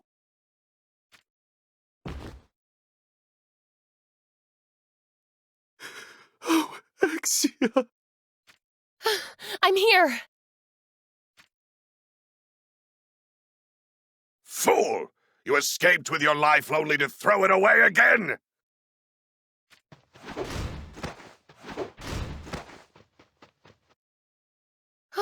We've been searching for you, Sottily. We did not expect you would have escaped to such a remote place. What of Gilgamesh? We split up in order to better search for you, but even then, we couldn't find you. Just when I was at a loss, I had a premonition. So that is how you found me here? It's going to be all right. I shall deal with these curs. You're going to deal with us, you say? Don't make me laugh. You'd be sorely mistaken if you think this is all of us. There's so many. It's too dangerous, Exia. Escape while you still can. You will go nowhere but the grave!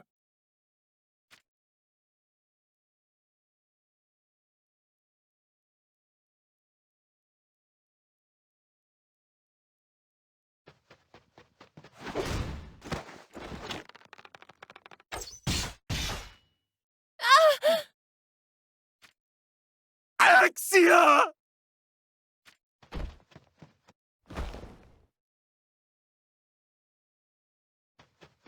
Now prepare to die.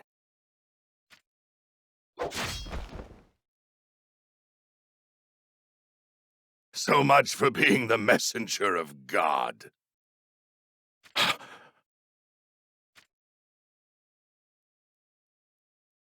The Winged One! It appears we are too late.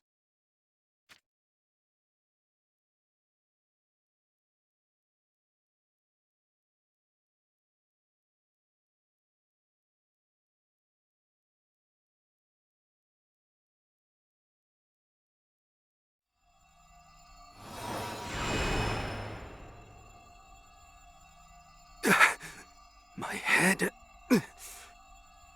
It feels like it has been split open.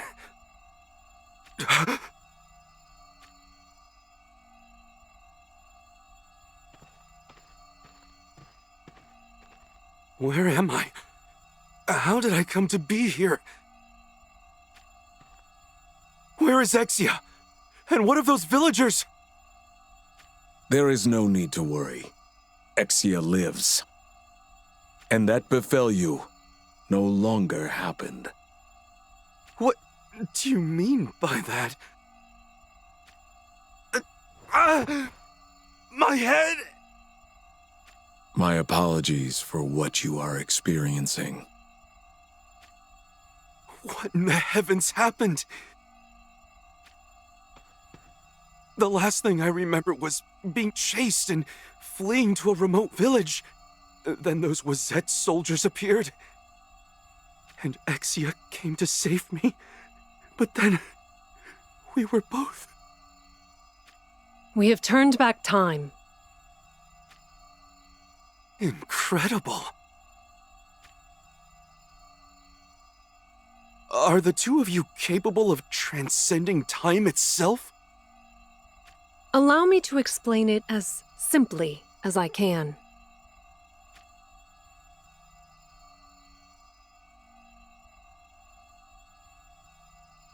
So, if I have this correct, by using the power of that crystal, you are able to return to this exact point in time with your memories intact. But each occasion you reset time, it consumes the magical energy stored in the crystal. Therefore, the number of times you can perform such temporal resets is limited. Yes, that is the gist of it.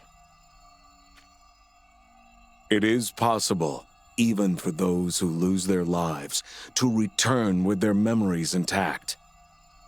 But a soul that experiences death is ultimately damaged.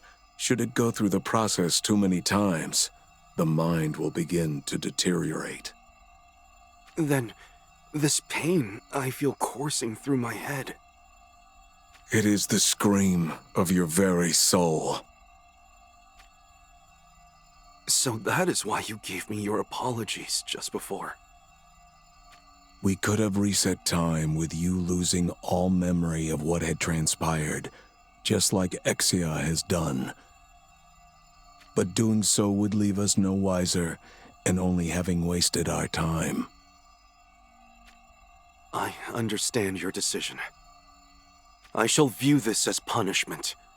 Divine punishment, in fact, for my inadequacy to properly carry out God's will. As for Exia, I am thankful knowing that she does not remember what befell her. I erred greatly in ways that could not be undone. Even if it harms my mind and soul, it is better that I maintain the memories of those mistakes, lest I repeat them again. We are thankful for your understanding. However, I implore you not to go beyond what you, or your soul, can bear. I shall be careful. Everything fell apart again this time, due to the unbridled actions of Lycaros and Wazette. We will need to do something about those two kingdoms in order to avoid a similar fate. But what is that something we need to do? A most vexing question. It is as Sadali says. Those two countries are an impediment to our unification of Ardra. However, we cannot assume that simply eliminating them will be the solution. Because other countries might similarly rise up in their place? Indeed. Perhaps we should wait until the next generation is ready, before conferring the rings once more. That makes sense. With the passing of more generations, we can expect greater fruition from civilization. And what if we were to try bestowing the rings on just one kingdom for a change? We had worked on the assumption that when we give the rings to two different countries, it creates competition between them, which in turn stimulates their evolution. But it is only natural for a sense of impending danger to develop when another country possesses great power.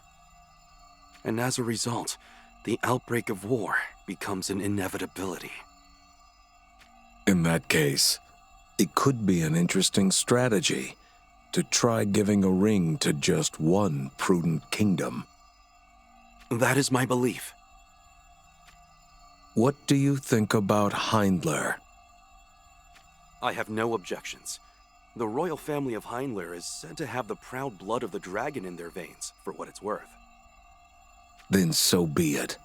Let us begin work putting this new design into action.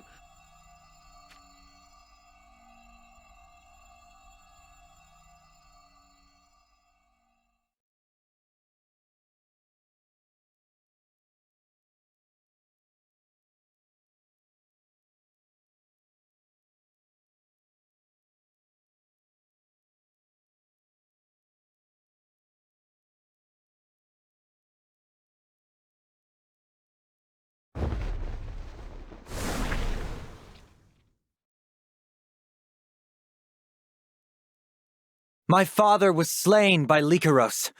Now, I sit upon the throne of Heindler. I am sure many of you have concerns about my lack of experience on the battlefield. However, I ask that you believe in the proud blood of the dragon, and lend me your support.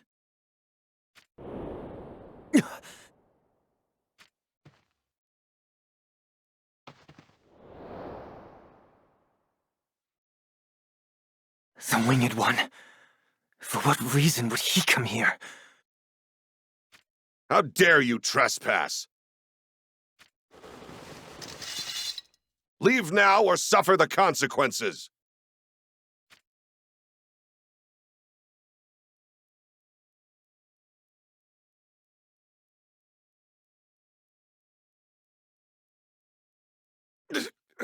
Such...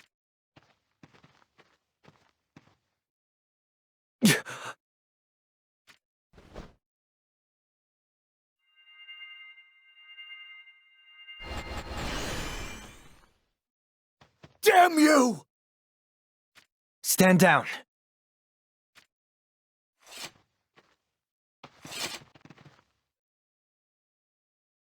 Lord Gilgamesh, what is the meaning of this? This ring has the power to call forth these visions. Visions? Do you mean those phantom-like soldiers you summoned to your side?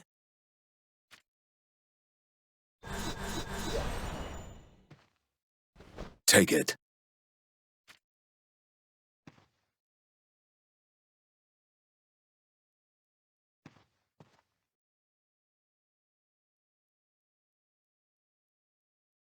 Why would you give me such a ring? Because I have faith in the blood of the dragon. The whole of Ardra faces a great threat the likes of which has never been seen before. In order to stand against that threat, the great houses of Ardra must come together and fight as one. And you would have me be the one to unite them? Are you saying you are unable? No. If it is to protect Ardra, then I shall gladly do so. Then I place my hope in you.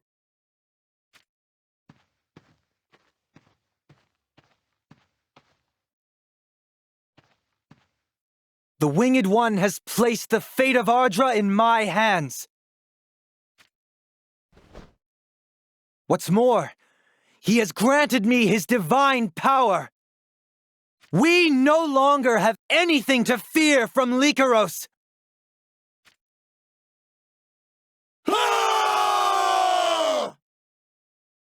We march! Let us take Lycaros in one fell swoop!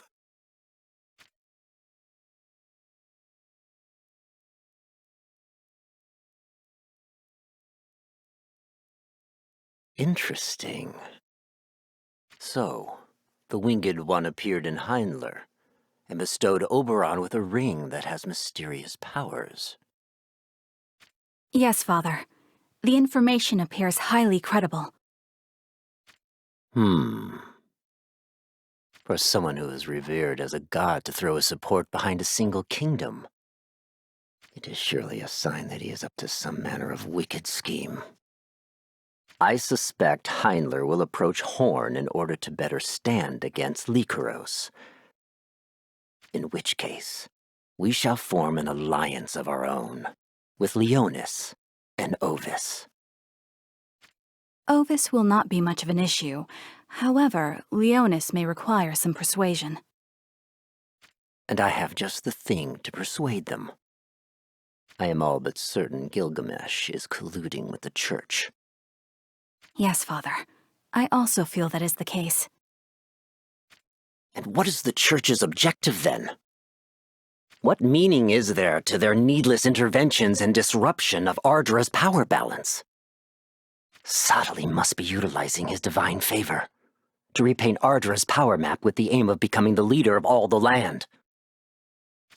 But without proof to back up such a claim...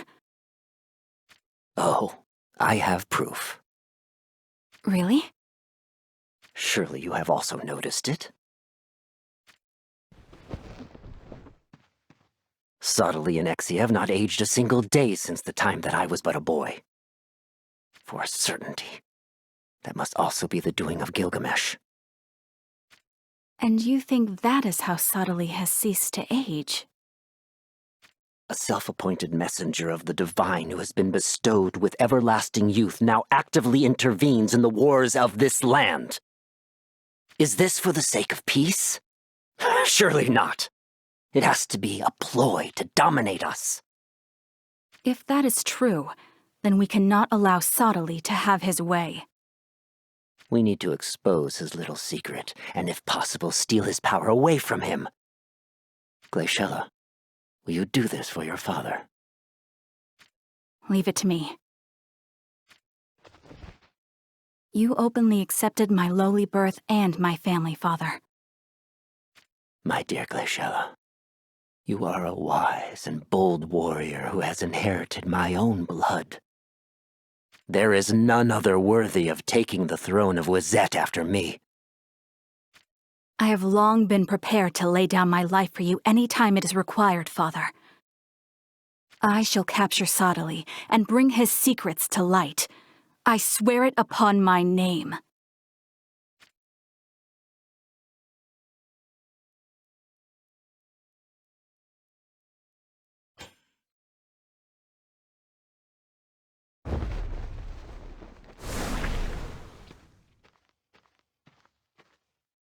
The talks have ended. Then we are to side with Wizette and Ovis? Indeed. I have agreed for us to join the Alliance. Our common enemy is the united forces of Heinler and Horn. And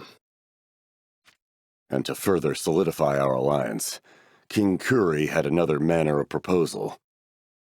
He wants you, Stern, to marry his daughter Glaciella. What bothers you? It would have been nice to have my brother here right now. So Mont stepped away, did he? His dislike of battle has long been a thorn in our family's side. Up to now, he has only displayed passive resistance. But this time it's different. What do you mean? Has he not merely hid himself away, as usual? He has run away to join the church. It seems he has been swayed by Sodali's advocacy of peace, and wishes to aid Sodali in uniting Ardra. That fool of a boy! The church maintains a neutral public face, yet is secretly in league with Heinler, and has also won Horn over to its side. According to King Kuri, Sodali is conspiring with the Winged One to rule all of Ardra. Father, is there no way to avoid this war? I fear it is no longer possible. I see. Then when the time comes, allow me to deal with the traitor that is my brother. Your resolve is admirable, my son. Now there's little time to lose. We must see to our preparations for the coming war.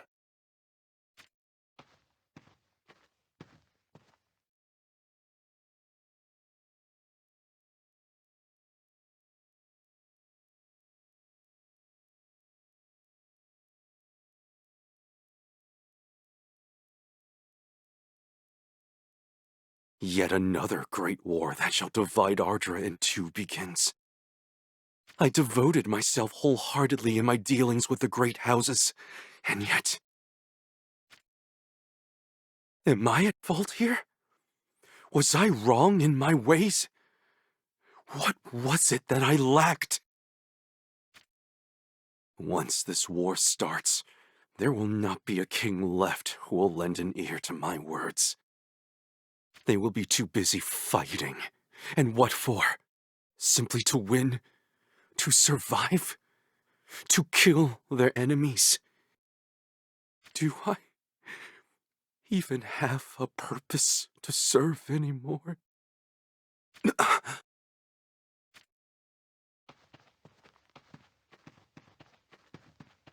Why, if it isn't Prince Mont of Leonis. I am no longer any Prince of Leonis, I'm afraid. What do you mean?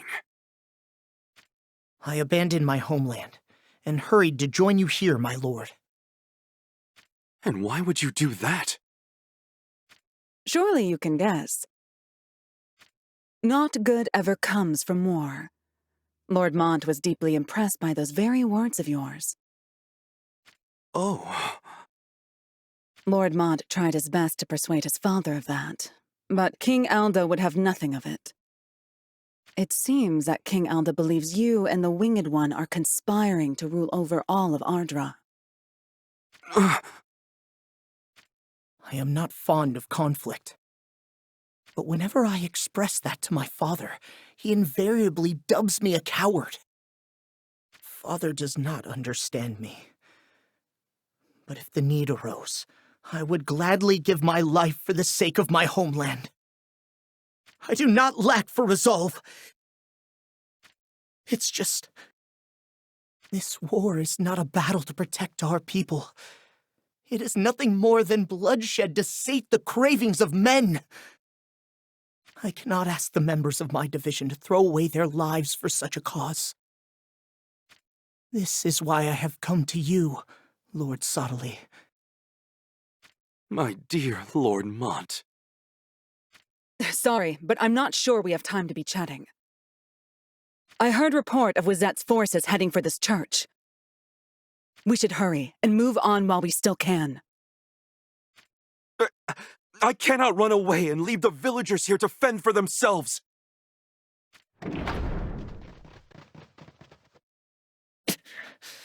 We tarried too long. We should probably assume reinforcements will keep on coming as well. I fear so. We need to break through this vanguard and escape the church.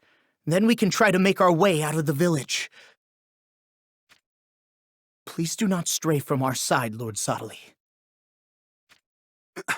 Understood.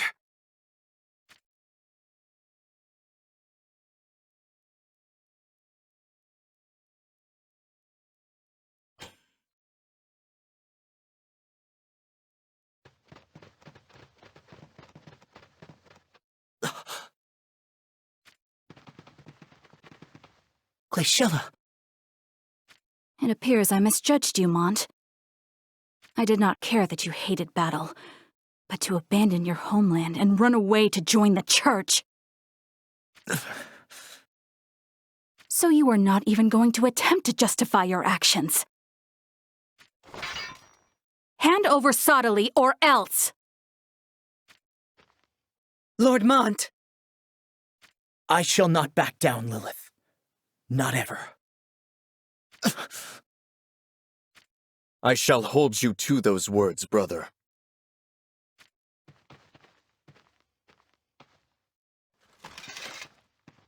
Stern, I can handle this in your stead. You needn't worry for me, Glaciella. My brother and I have known this day would come. Isn't that right, Mont? It's how it has to be.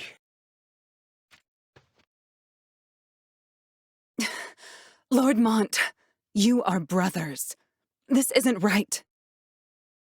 Step aside, Lilith. But Lord Mont...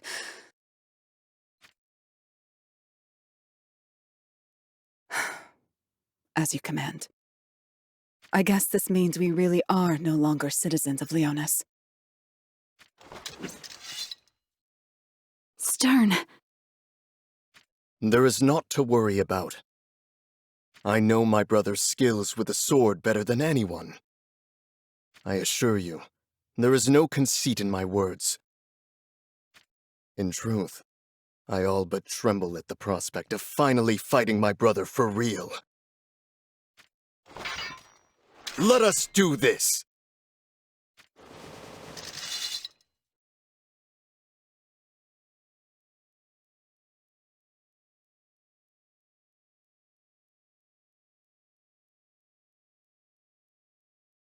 Now to settle things, once and for all!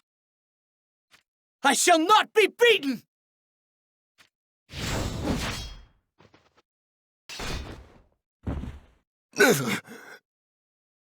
Well fought, brother.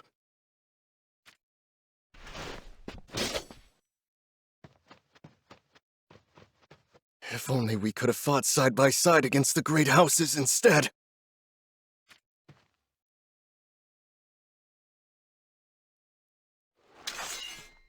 Subtly! That leaves just you! It would seem this is as far as it goes.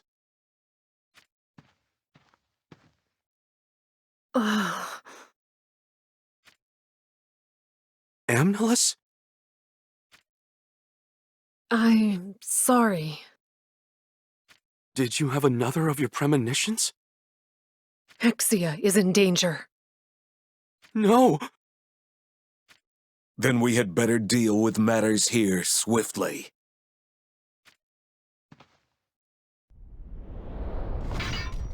So the wire puller finally shows himself. I am sorry, but we do not have time for this. I shall wipe away our foes, so that we may return to the laboratory without delay.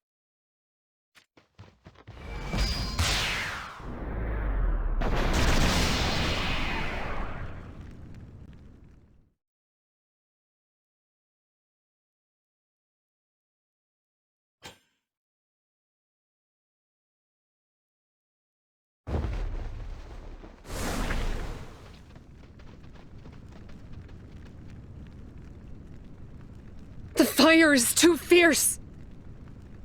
Hexia!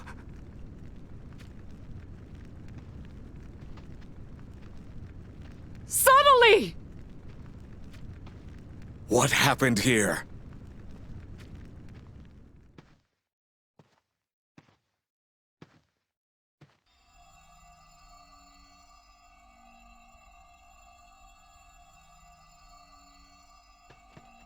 Hexia!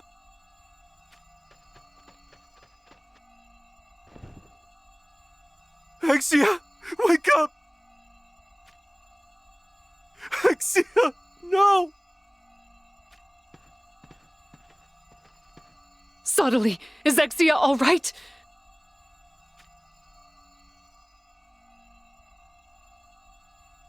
Oh no. If only I had stayed with her, this wouldn't have happened. No, Amnilus. You are not to blame.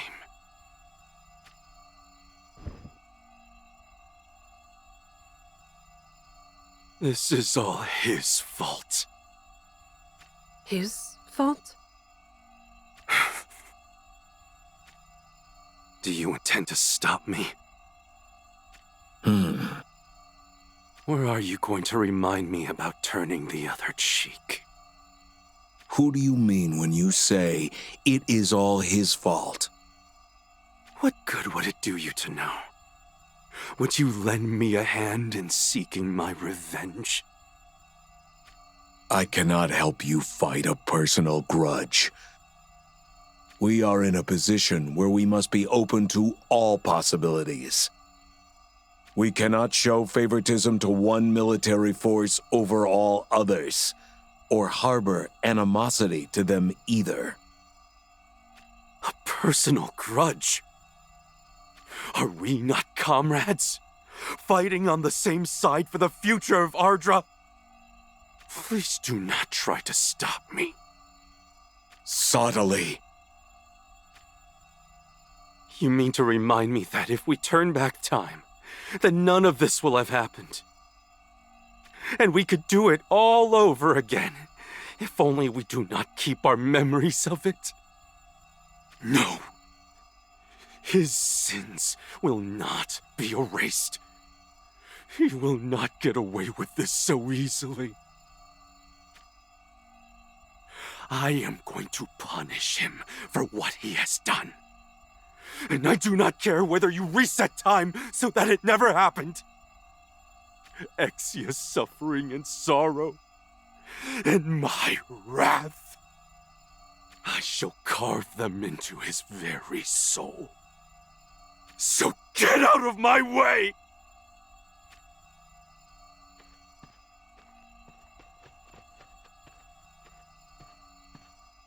Why didn't you stop him?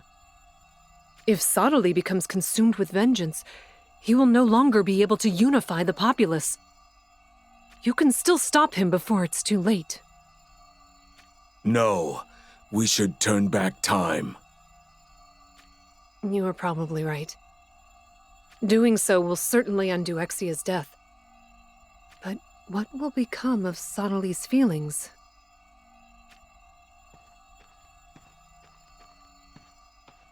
What was the goal of the enemy who attacked this laboratory? And what manner of plan have they put into motion unbeknownst to us? If we do not learn these things, our future efforts may yet again be impeded. Then you mean for Exia to keep her memories? Yes. It will put her through considerable duress, but it is the only way to learn what exactly happened here. I trust you do not object. I guess there is no other way. But still, I think we should at least do it before Sonali bloodies his hands with anger and hatred. Even if we make it so that none of it ever happened, I do not want him to fall to such a place.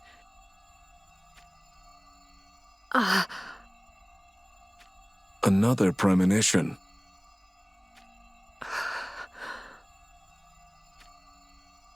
What did you see? Nothing. Just darkness, without the slightest trace of light.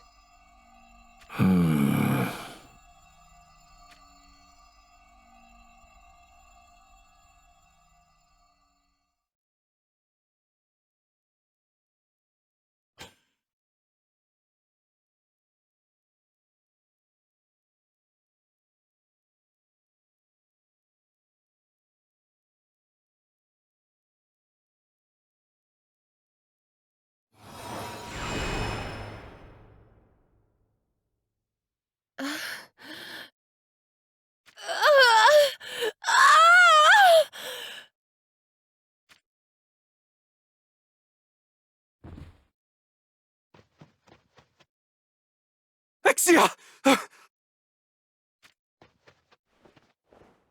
Are you all right? Exia! I shall be fine. But...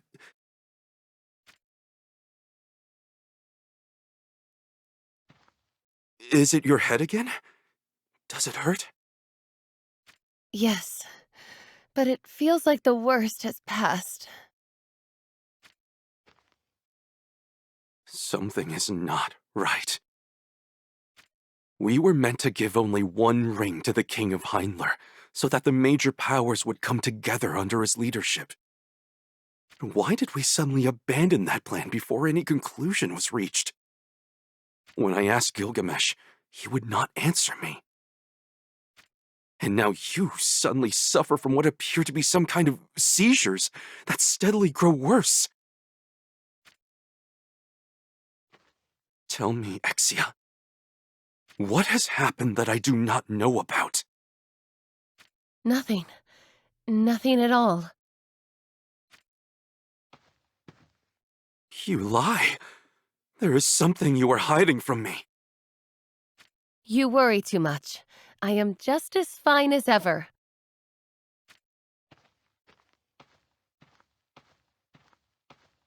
What is it you aren't telling me, Exia? Oh, there you are.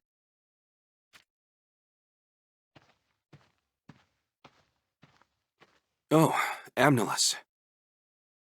I have some good news. I'm thinking we should build a grand church on this spot. Why here, of all places? Well, I was thinking that it's a little risky leaving the laboratory so accessible. If we build a church over it, it will make it far more difficult for anyone to get near the time machine. I see. That is a splendid idea. I am glad you find joy in the prospect. Perhaps you could speak to the villagers about it and have them begin work tomorrow. Very well.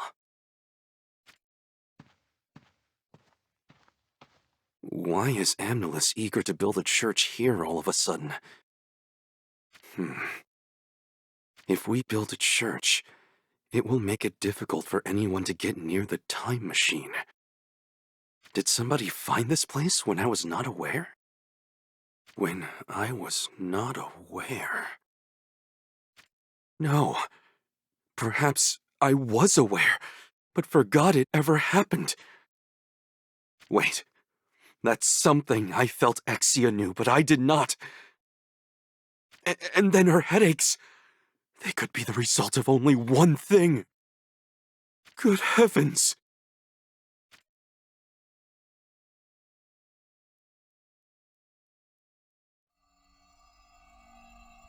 How has your health been since we last spoke?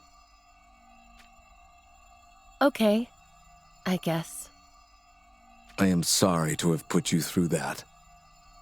We needed your memories kept intact in order to understand what happened here. And thanks to that, we learned that Kuri raided this laboratory with hopes to steal your anti-aging bracer.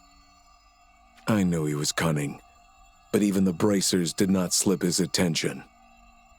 Yet that was not due to any error on the part of us four.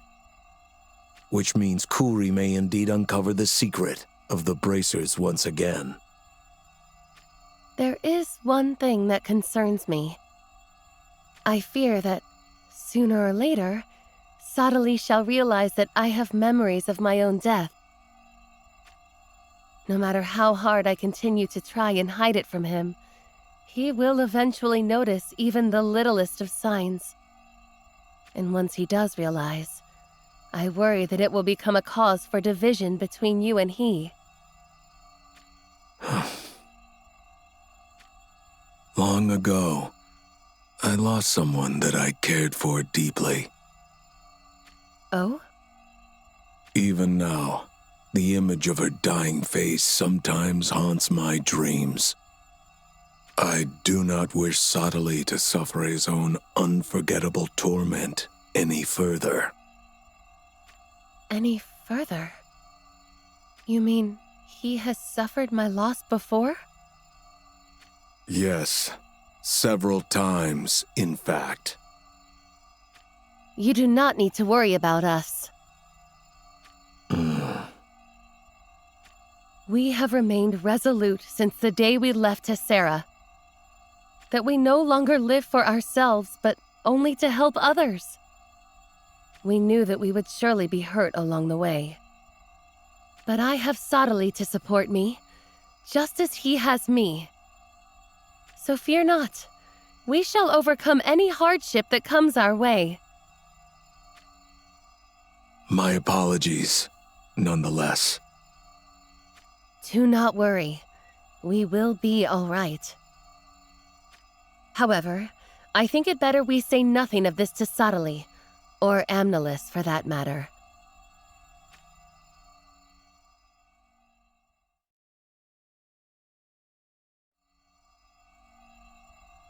So you want to bestow 3 rings this time. 1 each to Wazette, Rundal, and Horn?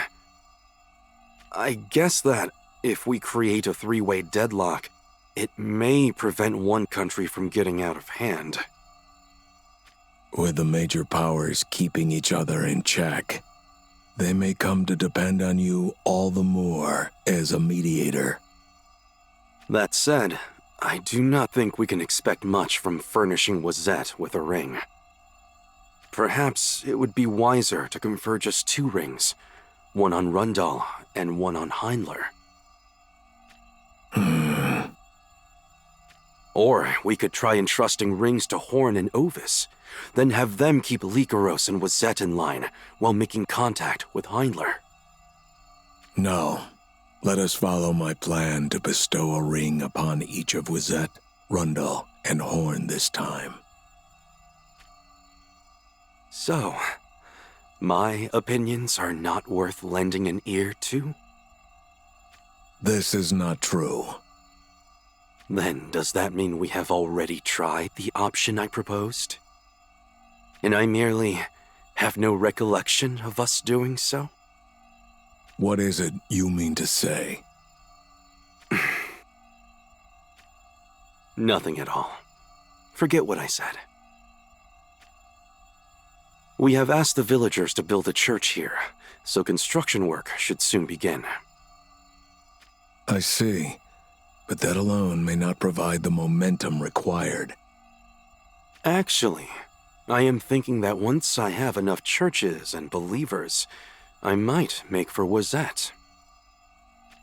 Do not tell me you intend to wait until Kuri's generation comes about, so that you may utilize his influence. It almost sounds like you are telling me not to attempt it. Kuri is a cruel and cunning king, that is for sure. However, we cannot ignore the ability he has to create a strong, unified Wazette. Were you not once pursued by the forces of Wazette and nearly killed? Yes, I remember it well. They chased me to a remote village where they did, in fact, kill me. Why? Do you think I might be so foolish as to repeat the same mistake? You must proceed carefully, is all I am saying. I am fully aware of that. Oh, Sottile. Why do I feel so uneasy about this?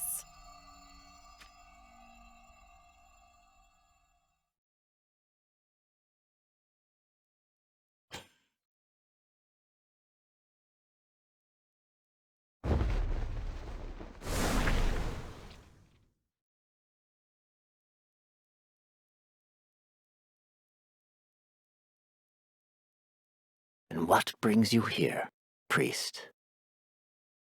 Wazette is one of the great kingdoms of Eastern Ardra. Your actions have repercussions on the fates of many citizens.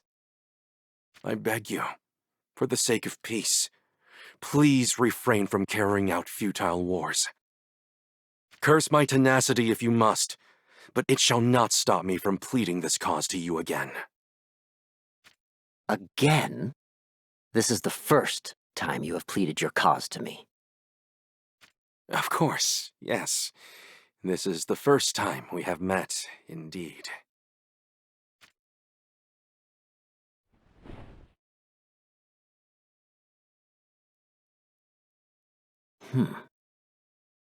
I kowtow at your feet.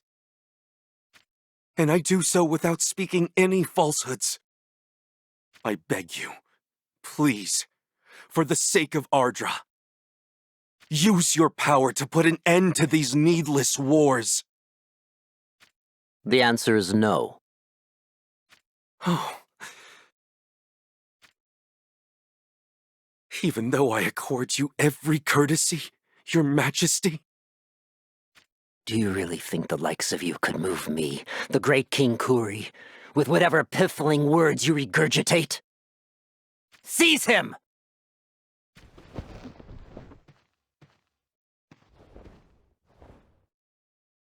What is the meaning of this? You shall tell me why you are really here. Huh? It is as I said. I simply wish that Wazette ceases carrying out futile war.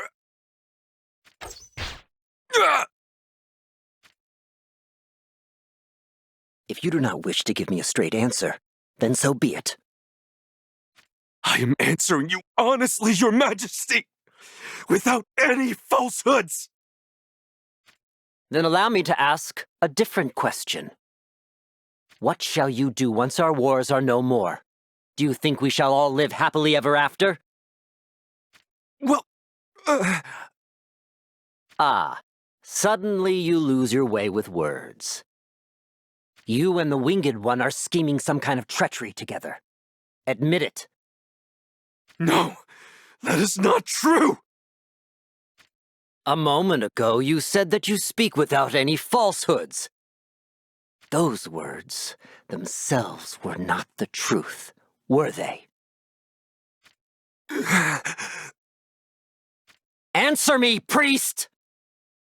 Very well. I shall tell you the honest truth. There appears to be a great threat, sealed away in a cavern beneath Leonis. Oh, a great threat, you say? Now things are getting interesting. And what exactly is this great threat that you speak of? I do not know. I tell the truth. Gilgamesh has not explained that much to me. And what does the Winged One intend to do with this great threat? He says we must defeat it. Defeat it? Yes. Lest that threat devastate all the lands of Ardra and beyond. In order to eliminate this great threat, we need to unify the great houses of Ardra to stand together. Interesting. How very interesting, indeed! Interesting? I have seen through your little ploy. As long as this great threat, or whatever Gilgamesh calls it, exists, he is not able to lay hold of Ardra. And thus he intends to use us to eradicate that thorn in his side. No! You are dearly mistaken! Lishella, are you there? Here I am, Father. The priest says there lies a cavern under Leonis. Take Akito and investigate it at once. Understood, Father. But what shall we expect to find in there? Some manner of great threat, it seems. Find it, and release it from its seal. You cannot be serious! You shall doom us all! Let us use that so-called threat to wipe out Lycaros and Horn. Once those two kingdoms are razed, there will be none left to stand in the way of Wazet. As you command, Father.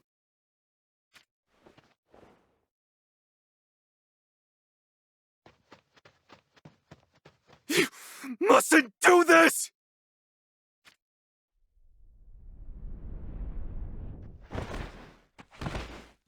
Kuri! That is the great King Kuri to you. You said to me, if you had come kowtowing at my feet without speaking falsehoods, that even I would have lent you my ear. You don't remember. Or rather, you don't know that you told me. But you did. Word for word, that is what you said to me. And thus, I came here before you. Yet you merely string a bunch of perfunctory words together to fit the then and there. Do you not even realize how cruel and cold-hearted your actions are? What in heavens are you blabbering about, priest? You do not understand. But how could you? I finally realize now. No matter what words I use to try and convince you, you will never comprehend them. It is useless to waste words on one such as you. I should have delivered my message with force from the outset. Force? I shall show you force, priest!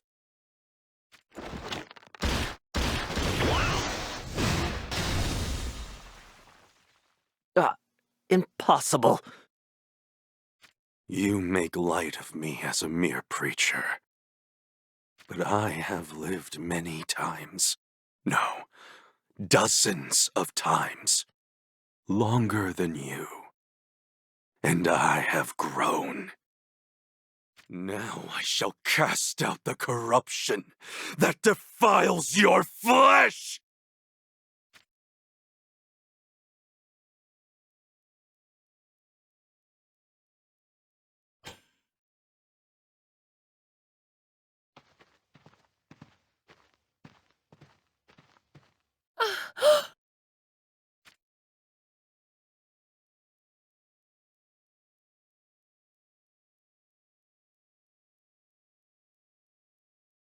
Sottily!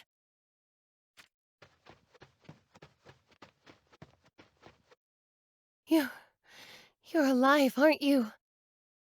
After you set out for Wizette, I dedicated myself to helping the believers at the church. But I was so worried about you that I could not concentrate on my work. And then I had a premonition, and I saw you. In that glimpse of the future, your face. It was dyed crimson with the blood of others, and you were smiling. I could not fathom what in the heavens had happened. So I came here with Gilgamesh. Please, subtly, what happened here?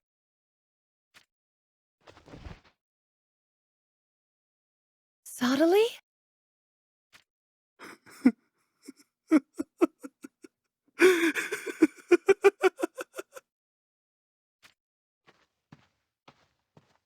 Was this your doing? It was quite the simple feat, if you must know. As we repeated the cycles of time, my soul and my command over magic developed, oh, so rapidly.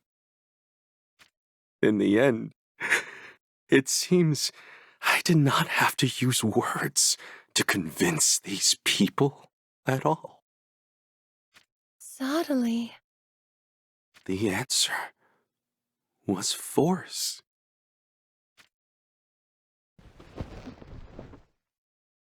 Why, even men like this can be made to listen with the application of a little force.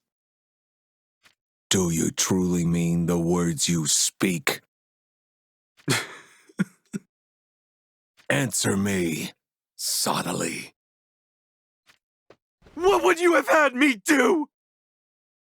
If I had merely been insulted, I would have endured it. But this was no mere insult. He meant to end my life! The pain I felt, and the fear! Can you even begin to imagine what it was like? Oh. I approached Kuri in good faith.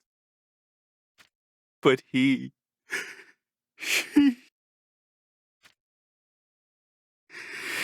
was not but a wretch.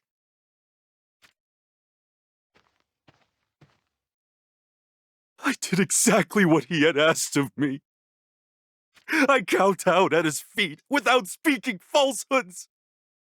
And yet, despite that,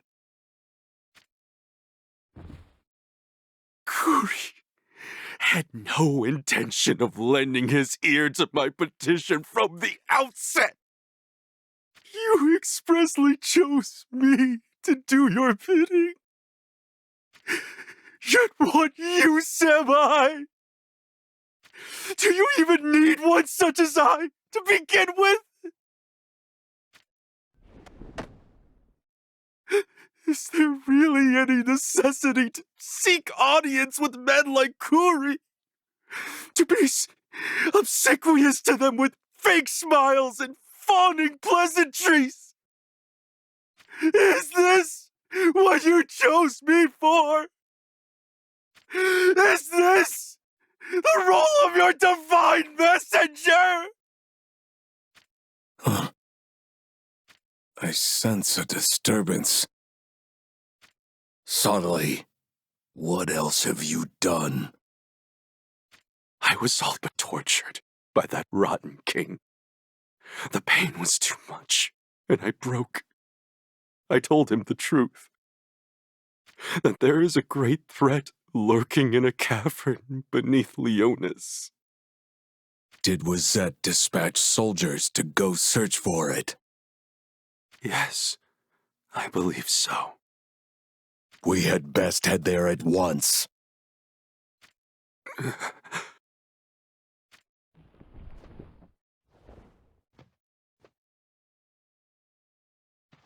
I am coming with you.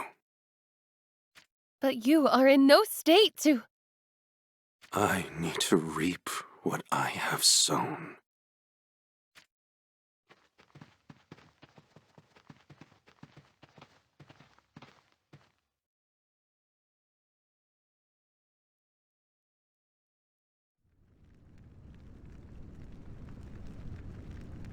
So, it has awoken.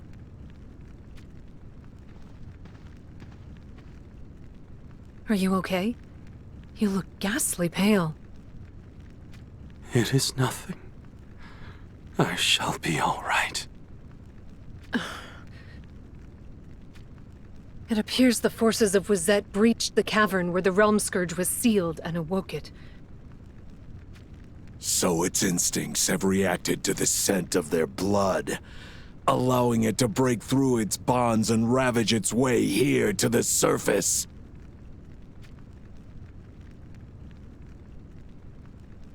Now none will be able to stop it. I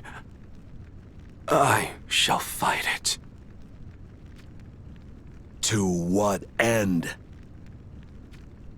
But it's suicide! The moment you use that crystal of yours, it will all be as if none of this ever happened. Hence, you can afford to be callous in the way you treat us, all like pawns. Subtly. You are God, so perhaps it is only natural for you. But I am a mere mortal. When I see people get hurt, lose all hope, and call out for help, I cannot turn my back on them. Subtly, wait! I shall go with you. If you wish to use your crystal, then by all means, do so. But I choose to fight. Even if it is a battle I know I cannot win.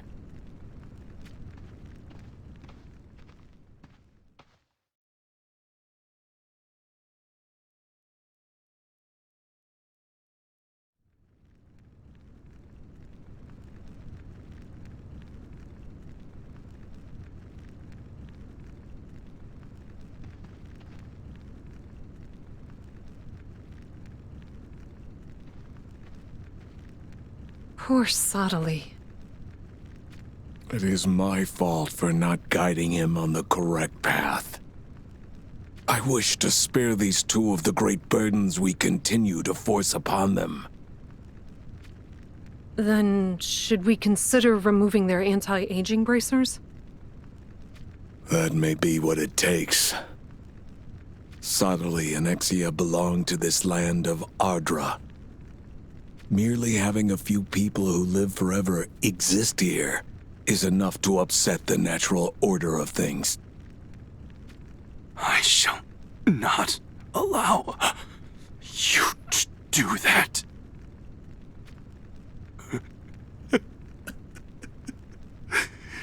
You were hasty to assume I was dead. Let me take care of your wounds.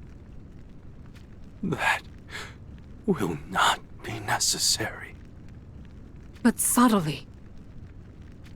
Do you intend to abandon us? That is not what motivates me.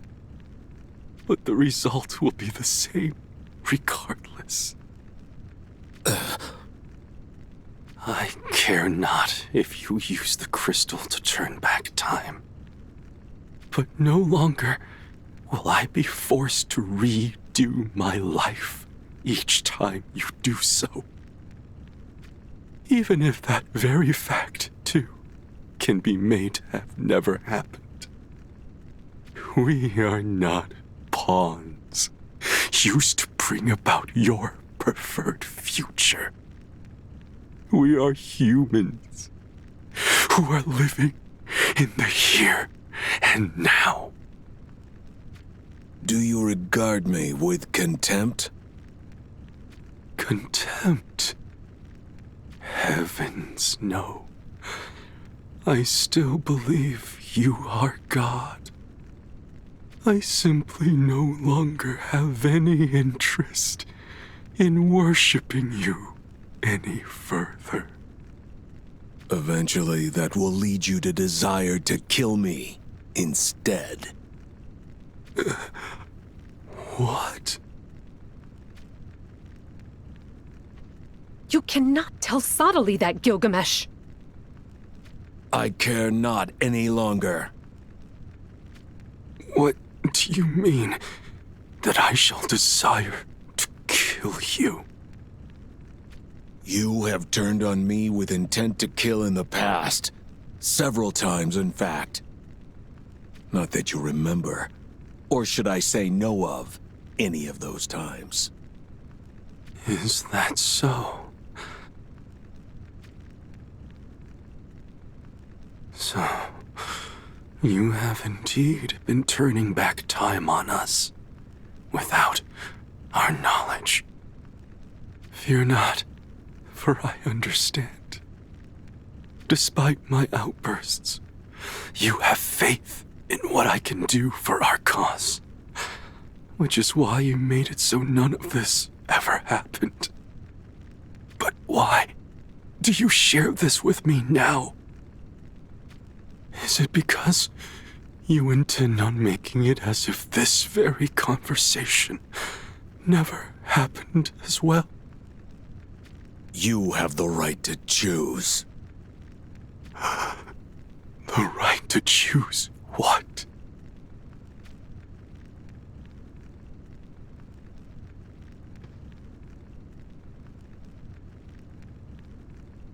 If you wish to remember what happened during this cycle, then grab onto my ankle.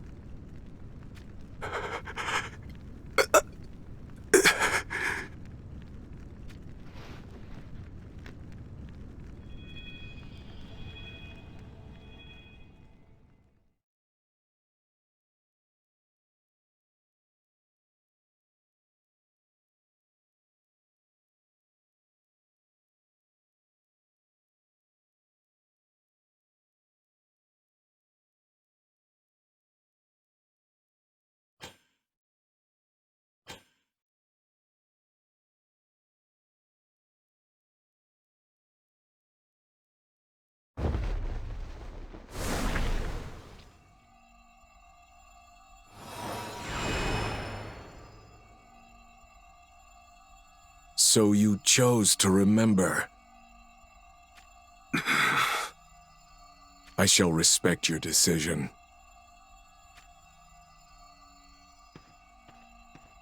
What does he mean? Did the three of you return in time without me? What happened? Let us just say that we had a falling out. What?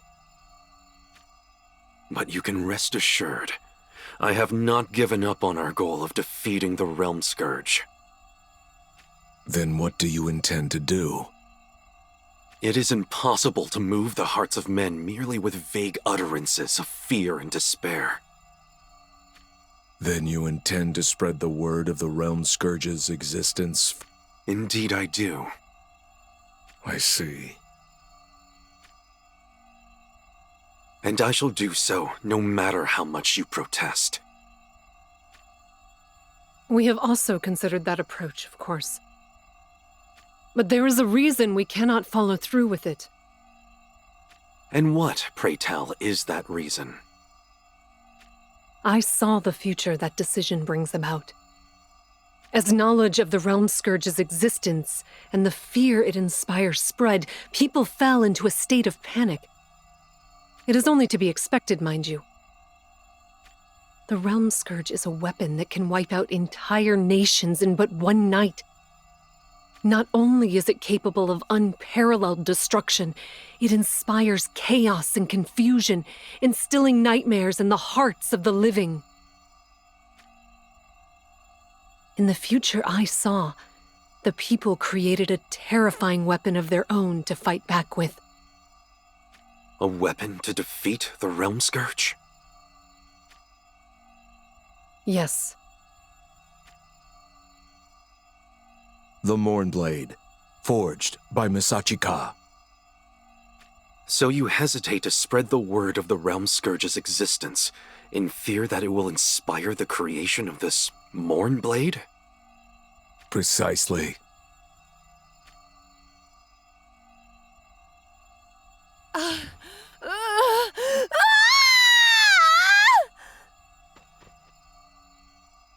Exia! What in heavens just happened to you? You saw it too, didn't you?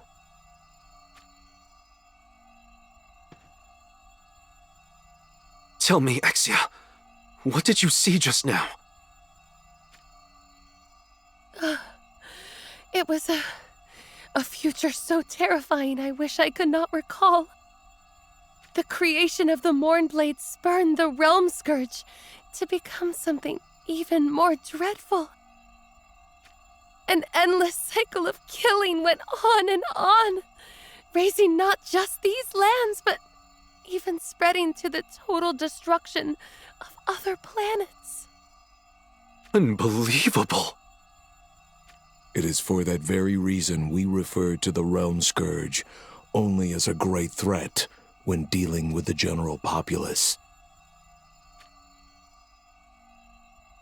Of course, the future that Amnelis and Exia have seen may not be set in stone. Our actions and behavior affect the future in all manner of ways. However,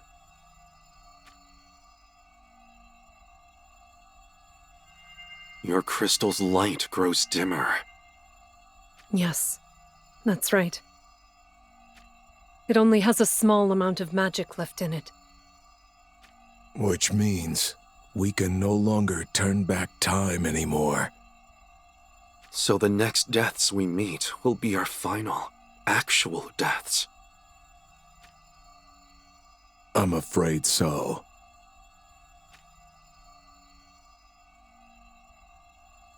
And not just ours, but that of all the people of Ardra.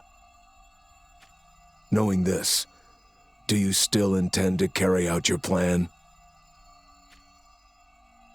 Well, we cannot just leave the Realm Scourge sealed away in that cavern forever. That we cannot. Even though we possess eternal youth, it does not mean we are undying. Perhaps we should steer the course of the future so that the Mournblade is never forged. Make the existence of the Realm Scourge common knowledge, while preventing the creation of the blade. Can it be done? If you permit Exia and I to keep our eternal youth, then I think it can be achieved. Is that so? I shall see to the founding of an arms dealers guild to monitor the activities of all the weaponsmiths. An arms dealers guild, you say? The looming threat of the Realm Scourge is what puts the creation of the Mournblade into motion. But I believe we can use the very knowledge of that great threat to instead unite the people of Ardra. Once Ardra is united, conflicts will become less frequent, and the need for large amounts of arms will become reduced. Which in turn will make it easier to keep track of the weaponsmiths.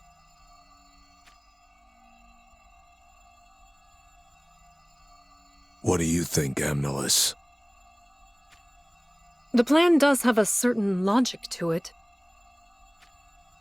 Allow me to ask you this instead. Do you have any better strategies at this point?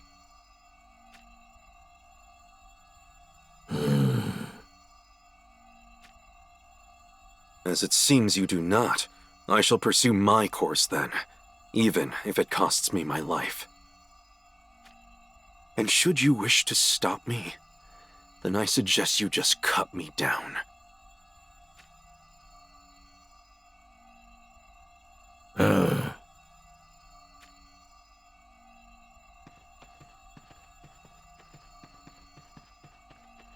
Wait! According to Amnelis's premonition, the Mournblade shall be forged some 80 years from now. I shall bear that in mind. And thank you.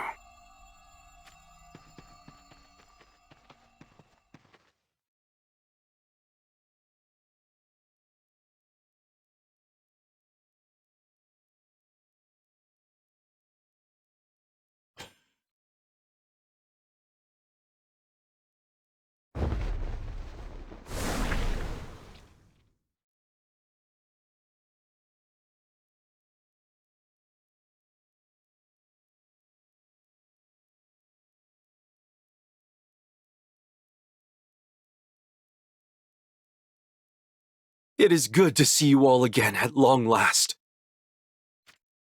We were starting to think that you'd been spending so much time in that cathedral of yours that we'd become a distant memory.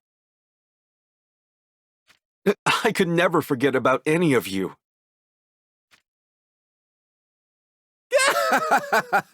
'Twas but a jape. Just thought if we didn't knock you back to size, we might not ever see you again. But Brother Sottily, if you wish for us to gather, would it not be better to meet in the church? I am sorry, but there is little time for that. Please, allow me to speak to you all here. There is a great threat about to engulf all the lands of Ardra. A great threat? Please do not frighten us so, Brother Sottily. This threat is known as the Realm Scourge. This fearful entity can incinerate whole villages and forests and devour people as if they are nothing. Over 100 soldiers could attack it all at once, but it would be to no avail.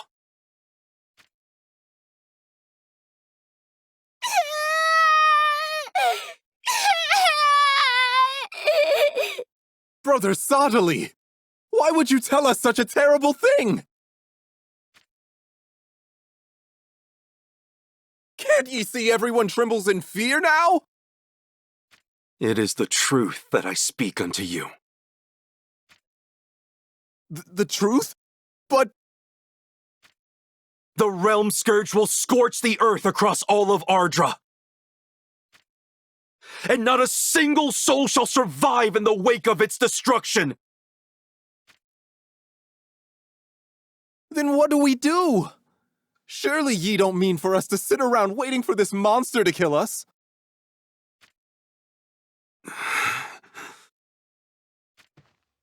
Say something, Brother Sottily!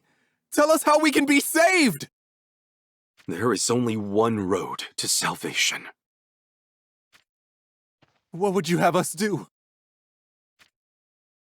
We must bring more followers into the light of our crystal faith and construct more churches.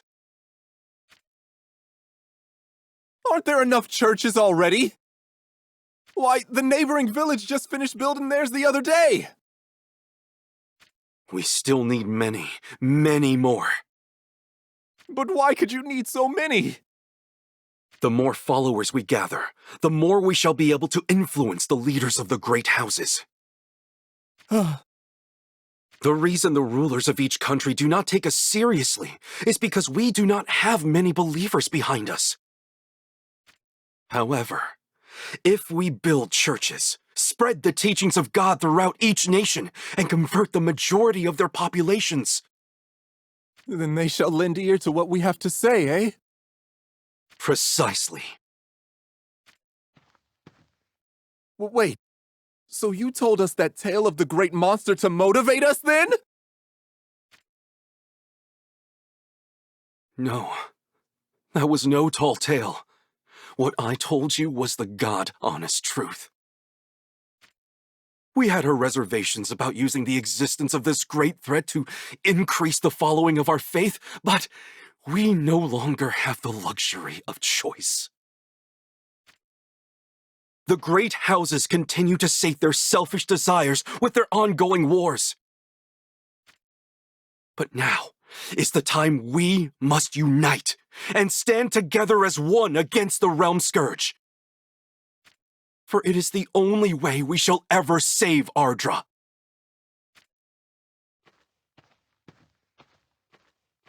It may take years, possibly even decades to achieve, Yet we have no choice but to carry out this task. So let us get to work, for it is we who shall open the door to a brighter future.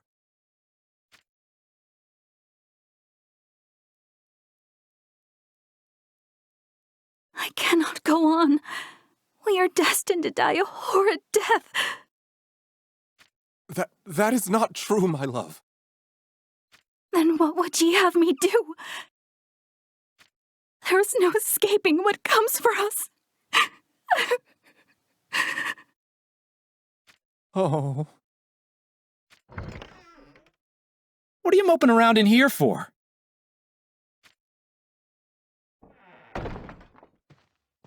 Perhaps I should just spare myself and the child I carry in my womb from such a terrible future. Don't utter such a thing. But... Have you forgotten? Brother Sottile has shown us the way to salvation. We should be out spreading the crystal faith to every corner of Ardra. So let us focus on that. I'm not saying it'll be easy going. But if we do our part, then your baby and all the others to come after it might have a happy future. Oh. For the sake of our unborn baby. Aye, and for the sake of all our children. Well, if ye put it like that... Let us go out there and spread the word!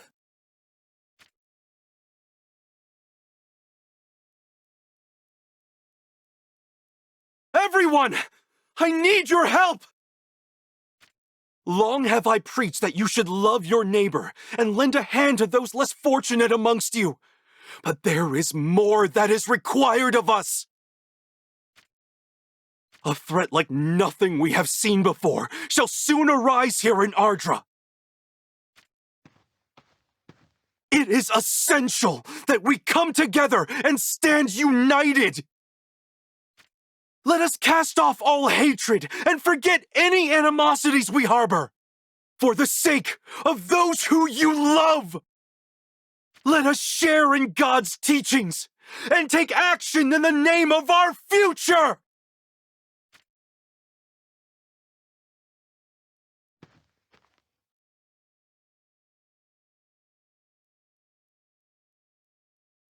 Hey, did you hear? What? You mean about the Church of the Crystal? Yeah, they say that the king shall meet with that Father Sottile someday soon. Well, I guess it was only a matter of time.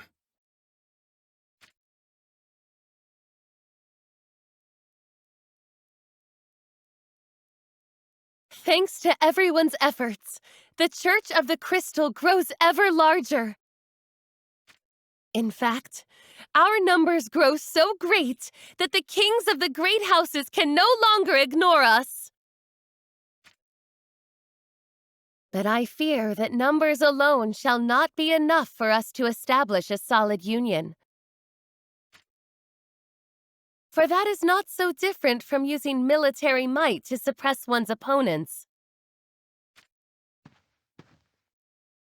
Hearts filled with love for Ardra are what is essential.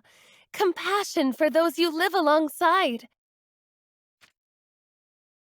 Let us continue to work, hand in hand, so that all people may equally achieve blessedness.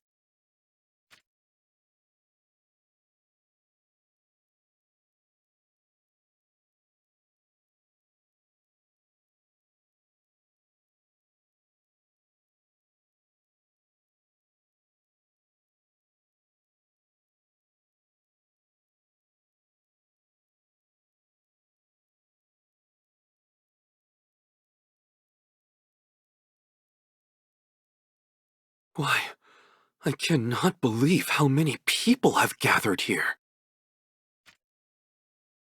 Sottile, everyone is waiting to hear you speak. Yes, of course.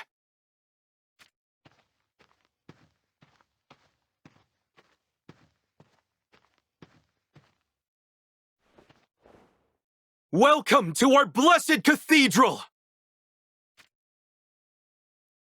We all know that the Realm Scourge is a fearsome entity that scorches the earth and devours all in its path.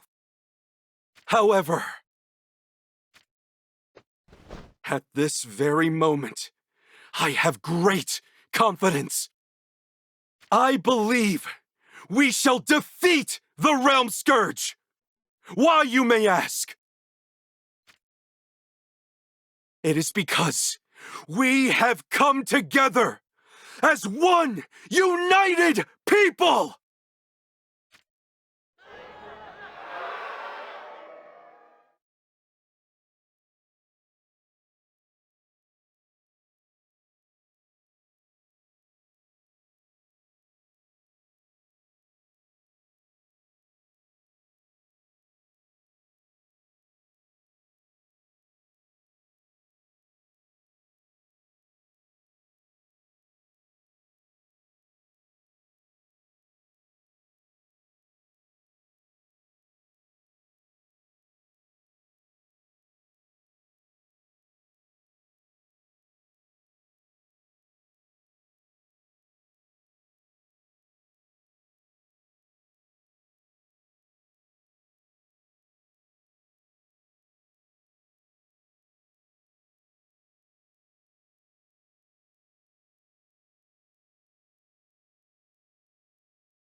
If it isn't King Elda of Leonis I see before me.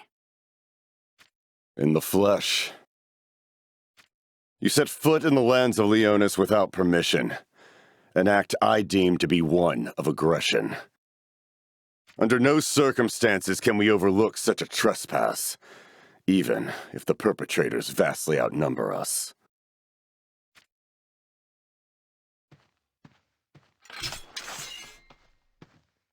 You have our deepest apologies for this intrusion.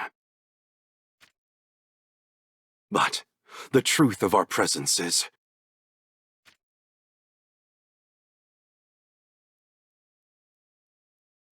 we have indeed heard those rumors of what lies deep in the cavern beneath our land. I promise that once this great threat has been dealt with, our army shall promptly withdraw. So please, allow us to pass, Your Majesty.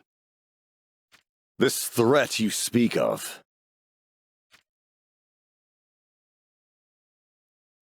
Do you truly believe you are capable of defeating it?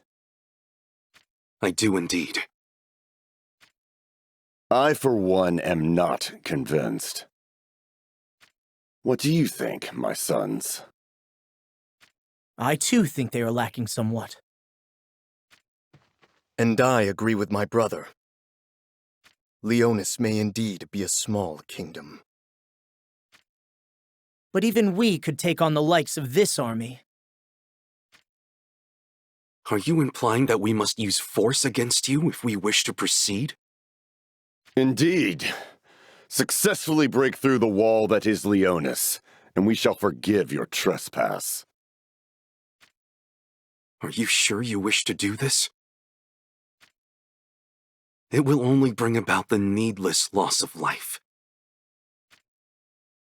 Ha! An invader that worries about those he invades. Perhaps you will realign your concerns upon seeing this.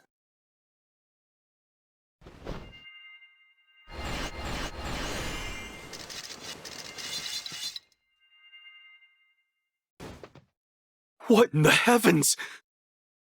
3 rings in the hands of Leonis! Damn that Gilgamesh! He decides to obstruct me now, at such a crucial time! Come and face the maws of Leonis!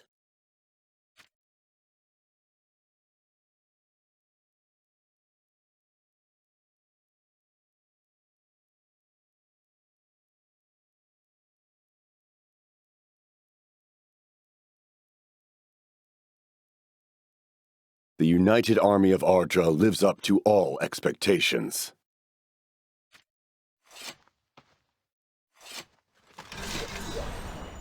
I did not sense any real intent to kill in your attacks against us. What is going on here?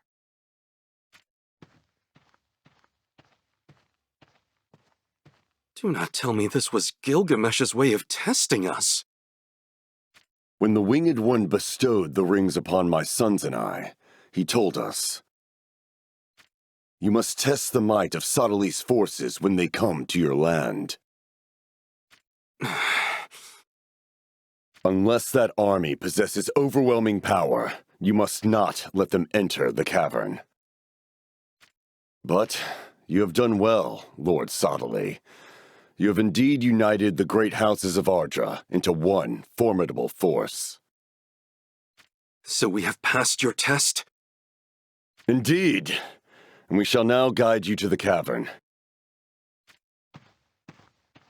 Naturally, Leonis shall also lend its forces to your cause, and fight as one with the united army of Ardra. You have my heartfelt thanks. On this day, we put an end to the nightmare that has threatened us all for so long. We shall emerge victorious! Of that, I am certain! And together, we shall open the door to a brighter future!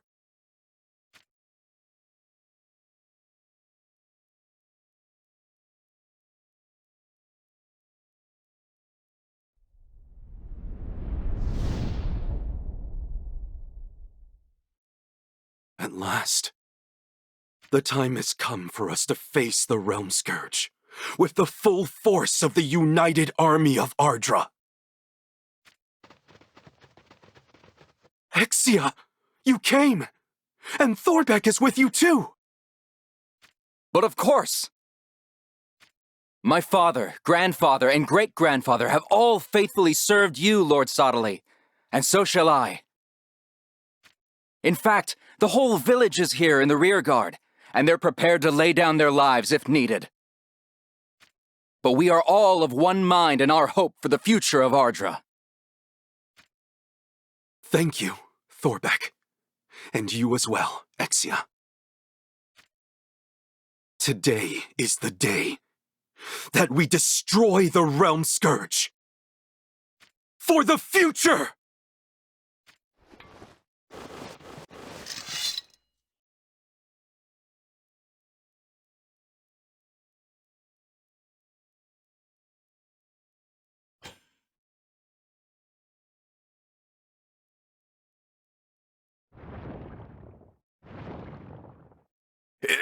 It has begun to move! Something's happening! Hold on. Is this thing only just getting started?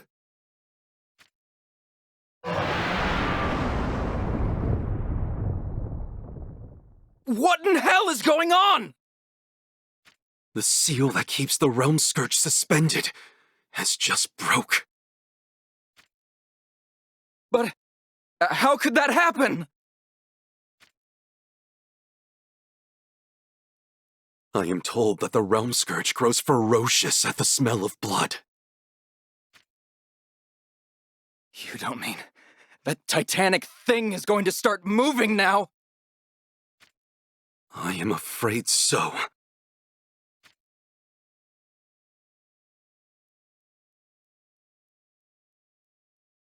Panic is spreading amongst the troops. I must go and assist them. Wait for me! No, Exia. You and Thorbeck must concentrate on getting the last of the villagers away from here.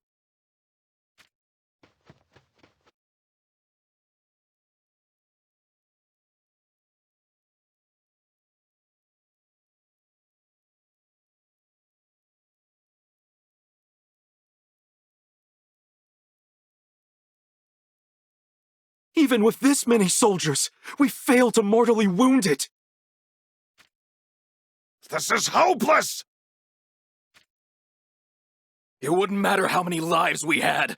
Trying to face this monstrosity is a losing game.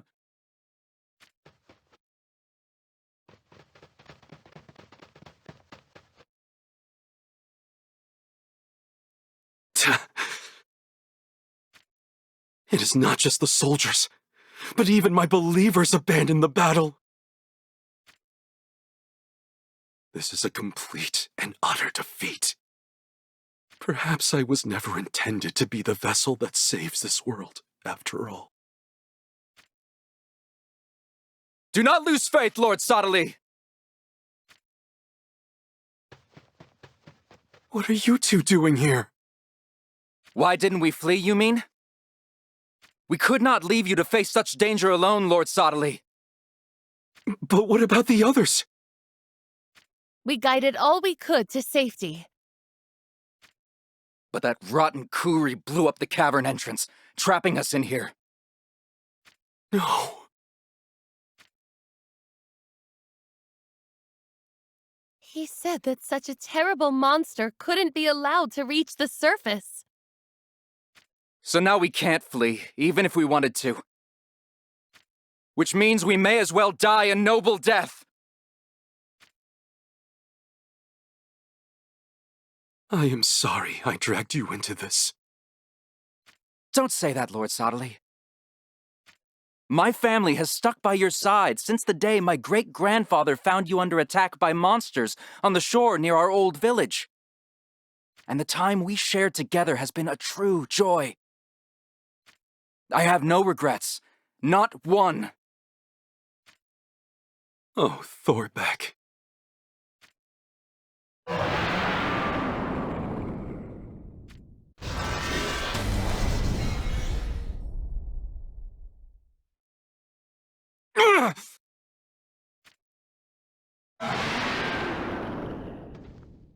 Thorbeck! Take Exia and run! But there is nowhere to run! The way out is blocked! At least try to get as far away from it as possible!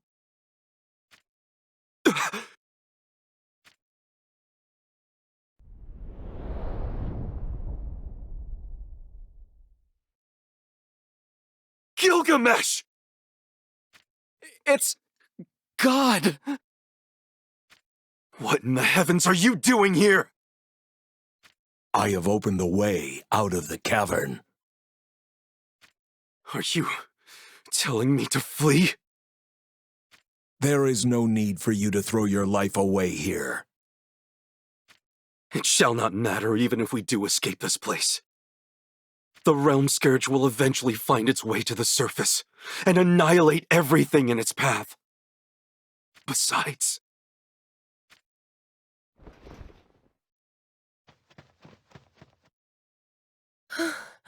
What a terrible wound!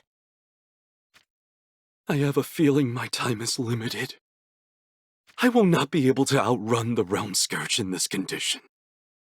So I shall make my final stand here.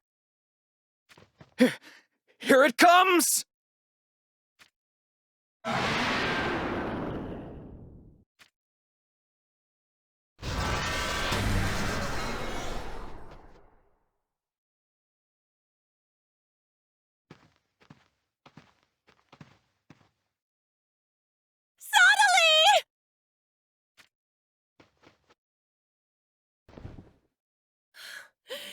Stay strong, Sottile!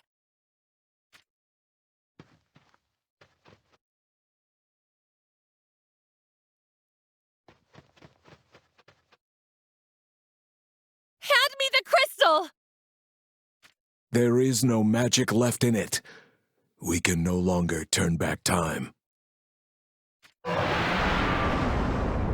Just give it to me! Quick!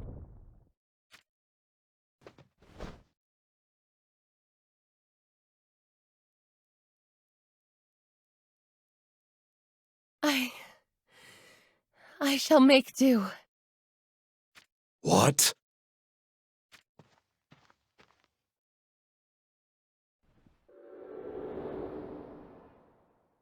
What do you mean to do?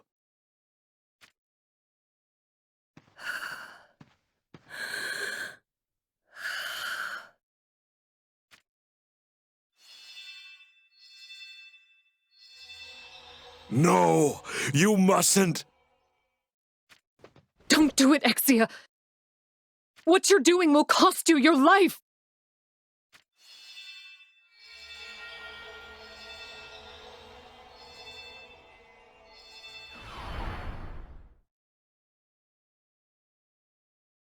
Look after Sottily for me.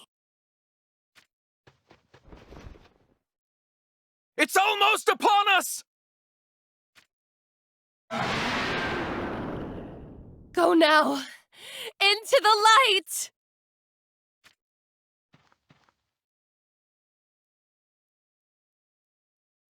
Grr!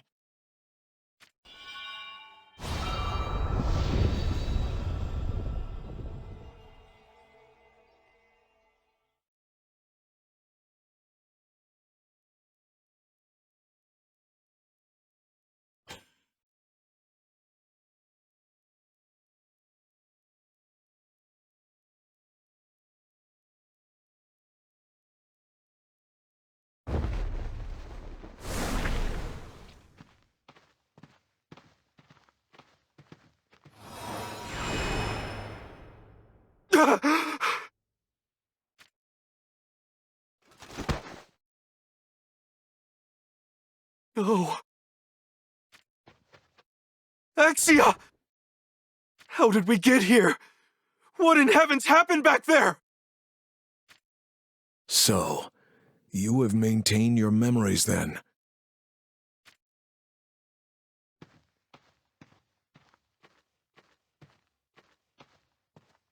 It is not just you. Amnelis seems to have her memories fully intact as well. And yet, only Exia and I were touching the crystal when it activated. That mystery is the least of our worries.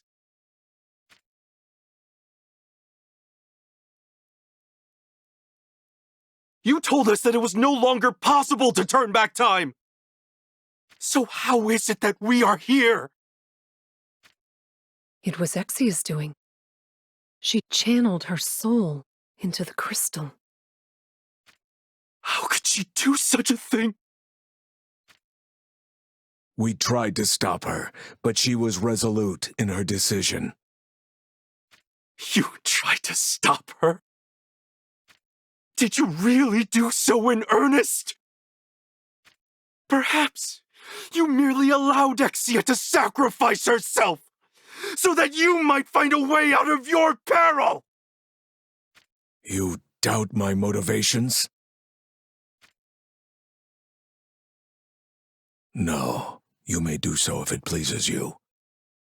But know that Exia sacrificed herself to save you. Her dying words were for me to look after you.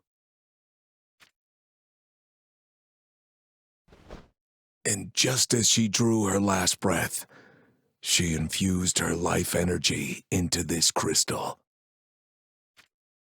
Her soul went into this crystal.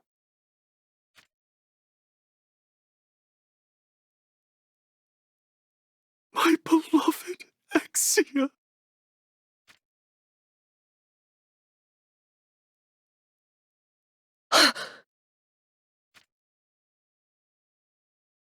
Gilgamesh! It cannot be. I sense it. The Realm Scourge. But how? We have turned back time. The Realm Scourge should still be sealed in suspended animation. I think I know what has happened. And the reason why Sottily and I have retained our memories despite not touching the crystal when time was turned back. The magical energy Exia's sacrifice provided was too powerful. Everyone who was enveloped by that brimming light was able to return through time, even if they weren't in direct contact with the crystal. Do you mean to say the Realm Scourge's soul also traversed time with its memories intact?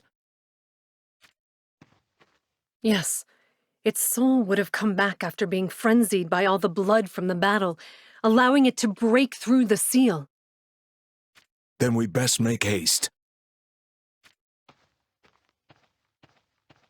This will probably be the last time we see one another.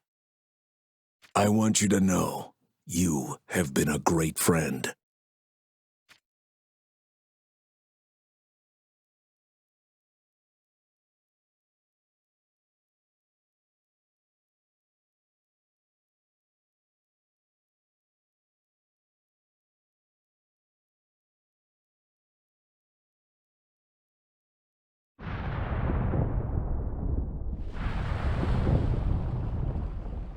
You are right. The seal has indeed been compromised. Never had I expected the end to come before we fulfilled our goal. But I shall say this. It has been a rather interesting life we have lived. Why, you sound like you're giving up. This is not a battle the two of us stand a chance of surviving. True. But even if we cannot defeat the Realm Scourge now, I am sure you will one day. The best I can do is ensure it does indeed get left in the hands of the future.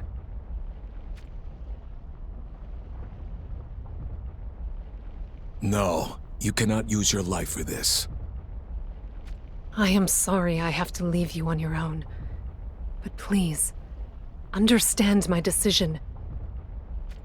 And someday, come for me when you are able. I shall be waiting for you.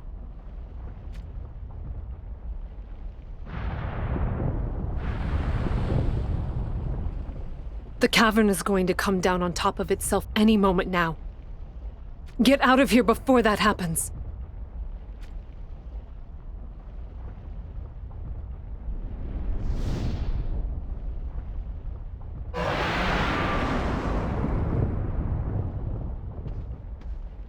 I will come back for you. I promise.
Yet another failed attempt.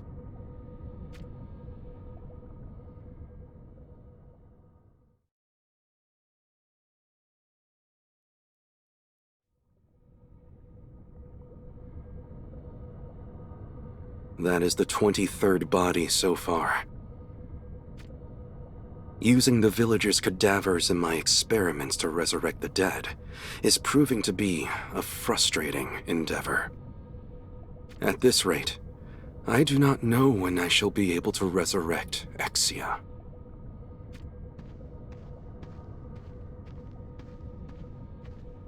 If I fail to bring her back properly, I suppose she will likely rise up and attack me, like that man's corpse just did. My dear Exia. Oh, how this world feels so empty without you.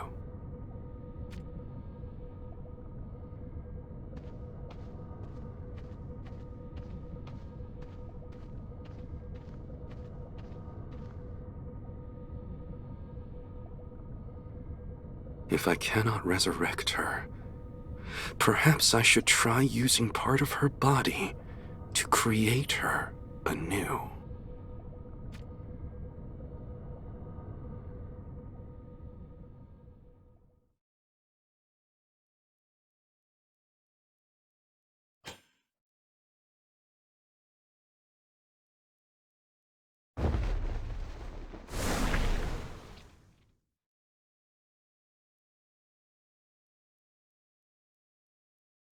We lost Exia and parted ways with Sodale. But never had I imagined I would lose you too, Amnelis. I knew I would not stand a chance against the Realm Scourge on my own. But it was then that I realized your mind still resided somewhere in the vastness of the void. So I used most of what magical power I had left to create a vision of you. Yet this vision is blissfully oblivious, devoid of both smiles and humor. All it does is report the premonitions you sometimes have in the most laconic of ways.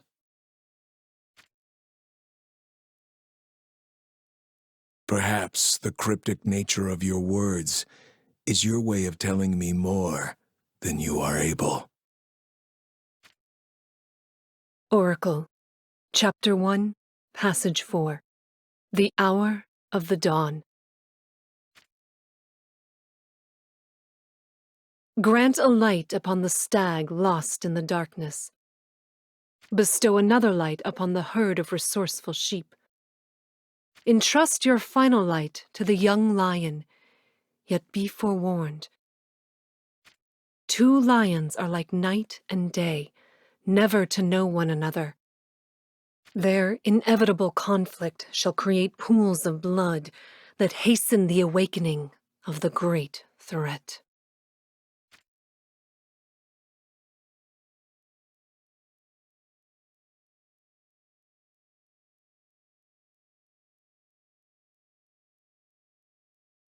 Who do you think you are? You've little right to be giving us orders! Let's give him what for! Come on, lads! I suppose a display of power is where we must begin. Cease your strange mutterings and fight us!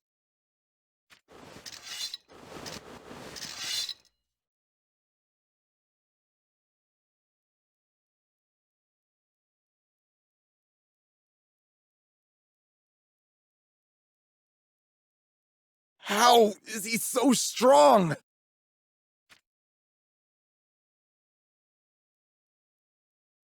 You have naught to fear from me. I did not come here to bring you harm. I only wish to see the village of Leonis grow until it becomes a great kingdom. However, you must not succumb to selfish desires and invade other nations. And in turn, any invasion by the great houses must be met and repelled. Make our village a kingdom? I suppose it could be done, but... A tiny village like this wouldn't last long if a greater nation decided to attack. It is for that reason I shall bestow upon you this ring.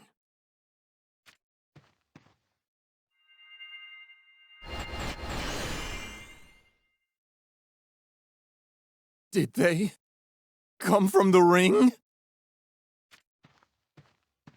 With this power, we'll be able to match any who try to invade us. But know that I have conditions. You must never allow this land to become a battlefield. Why is that, my lord? Blood spilled across these lands will call forth a great threat. To avoid this, there must only be one heir to the throne at any time. Should there be 2 successors, the nation will be torn asunder. Before that comes to pass, you must end the life of one of them. For the King of Leonis must serve as nothing but the guardian of this land.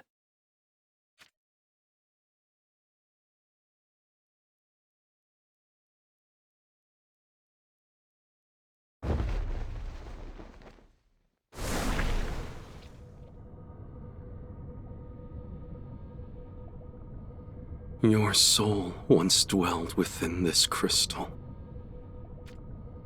But unlike its original fleshly vessel, it has now lost all warmth and become so hard and cold to the touch. I sometimes wish I too could become a crystal, if it would take away this emptiness. If only I could refill this crystal with magical energy. Then I just might be able to traverse time back to when you still lived, Exia.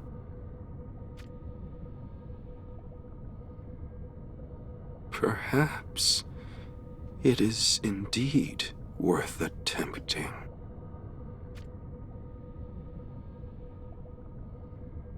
Gilgamesh.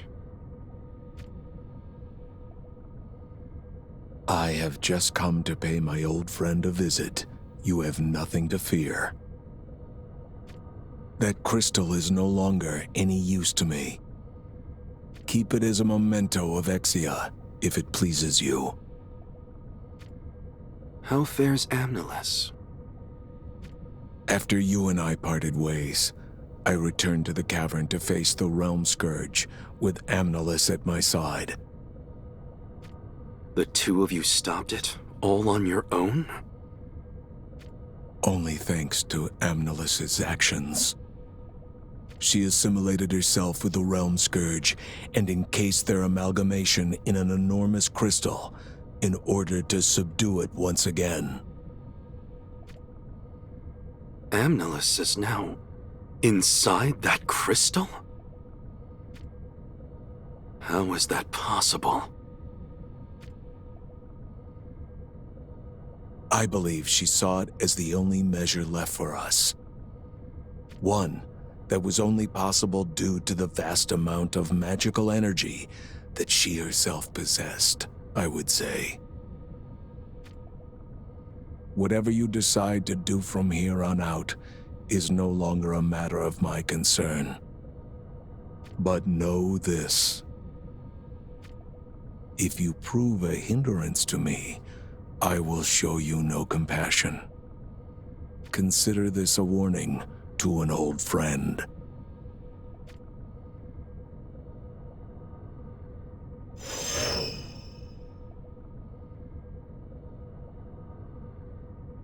So, Amnelis' soul is inside an enormous crystal.